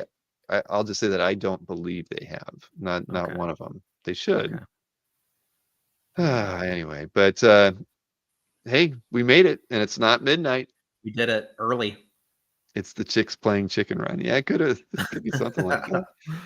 Oh man, but thanks as always, Chris, and Thank you. yeah, and have a happy birthday. It's still 10 days away. Cinco de Mayo. Yeah, there you go. I knew it belonged with you. That's for sure. It will have a place of honor. You know what? I'm going to hang it right next to the Chake and Wolvie right here. So when I'm on the update. Perfect. Yeah. Awesome. Well, thank you, man. I appreciate it. Thank you. And thank you for the beer that you can drink the barley wine right now. Really? Room temp. I've actually never had barley wine. Room temp, pour it. And well, maybe not Florida room temp.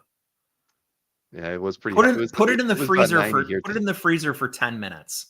Then drink. Okay. I'm not going to bed for a few hours, so okay, I'll try it. 10 minutes. It will not freeze. It will not freeze. I promise you. Okay. All right, that sounds good. Well, I appreciate it. I always I like sampling beers, and if I ever I would probably go crazy if I lived in Wisconsin. All the opportunities. Now you know how I feel. Yeah. Well, you are where you should be. All right. Thanks, everybody. All right. Thanks, Chris. Have a good night. Have a good night. Yep. So yeah, there you have it. We got another one in the books, and when am I going to be on next? It will be Saturday at 2. I'll have Fred Hembeck on. I'll get a preview email out tomorrow. He did send me too much stuff. I literally, I think he sent me 20 pieces, so I'm going to scale it back to like 16 or something. But so I'm not quite sure. I have a feeling I've culled it down to the pieces that will be in that show. But you'll see in the mailing tomorrow. I'll probably show most of the pieces so everybody knows which ones of the 20 or so that I picked. And Kazer's right. We had a show that got scheduled kind of last minute that is, we don't have it on even queued up on YouTube yet. If you look at the schedule, it's not there. That's why I totally forgot about mentioning it. But I bet we'll have the show graphic up tomorrow. And I would assume it might get promoted in the mailing, but it may not. But it's an 8 o'clock show on Saturday. It is. It's going to be an interview. It's technically the first Card Art Explained show, because the first show was number 0. So this is the first one, and it will be a live stream. And on Saturday night, 8 o'clock, Mr. Fuller will be running that interview. I'm going to be tuning into it because he's going to be talking to a painter whose work I really admire. And I don't know all that I can give away for it on it yet, but I think you'll be able to see some information on it tomorrow. So set aside Saturday evening at 8. Yeah, you'll enjoy it. Matt's a lot of fun. If you haven't seen him he's been on the channel a few times, and yeah, I appreciate his approach to his interviews and his time on camera. But yeah, 8 o'clock on Saturday for that. 2 o'clock for me and Fred Hembeck. So we'll see you this weekend. I hope everybody enjoyed themselves tonight. Thank you for the gifts, Mr. Red Jack. I will wear that DC shirt on an upcoming show. I promise you that I will do that. And somehow, some way, Cyclops the standee will appear on in the background very soon. So, all right, everybody. So listen, have a wonderful evening, and I'll see you again this weekend. Good night.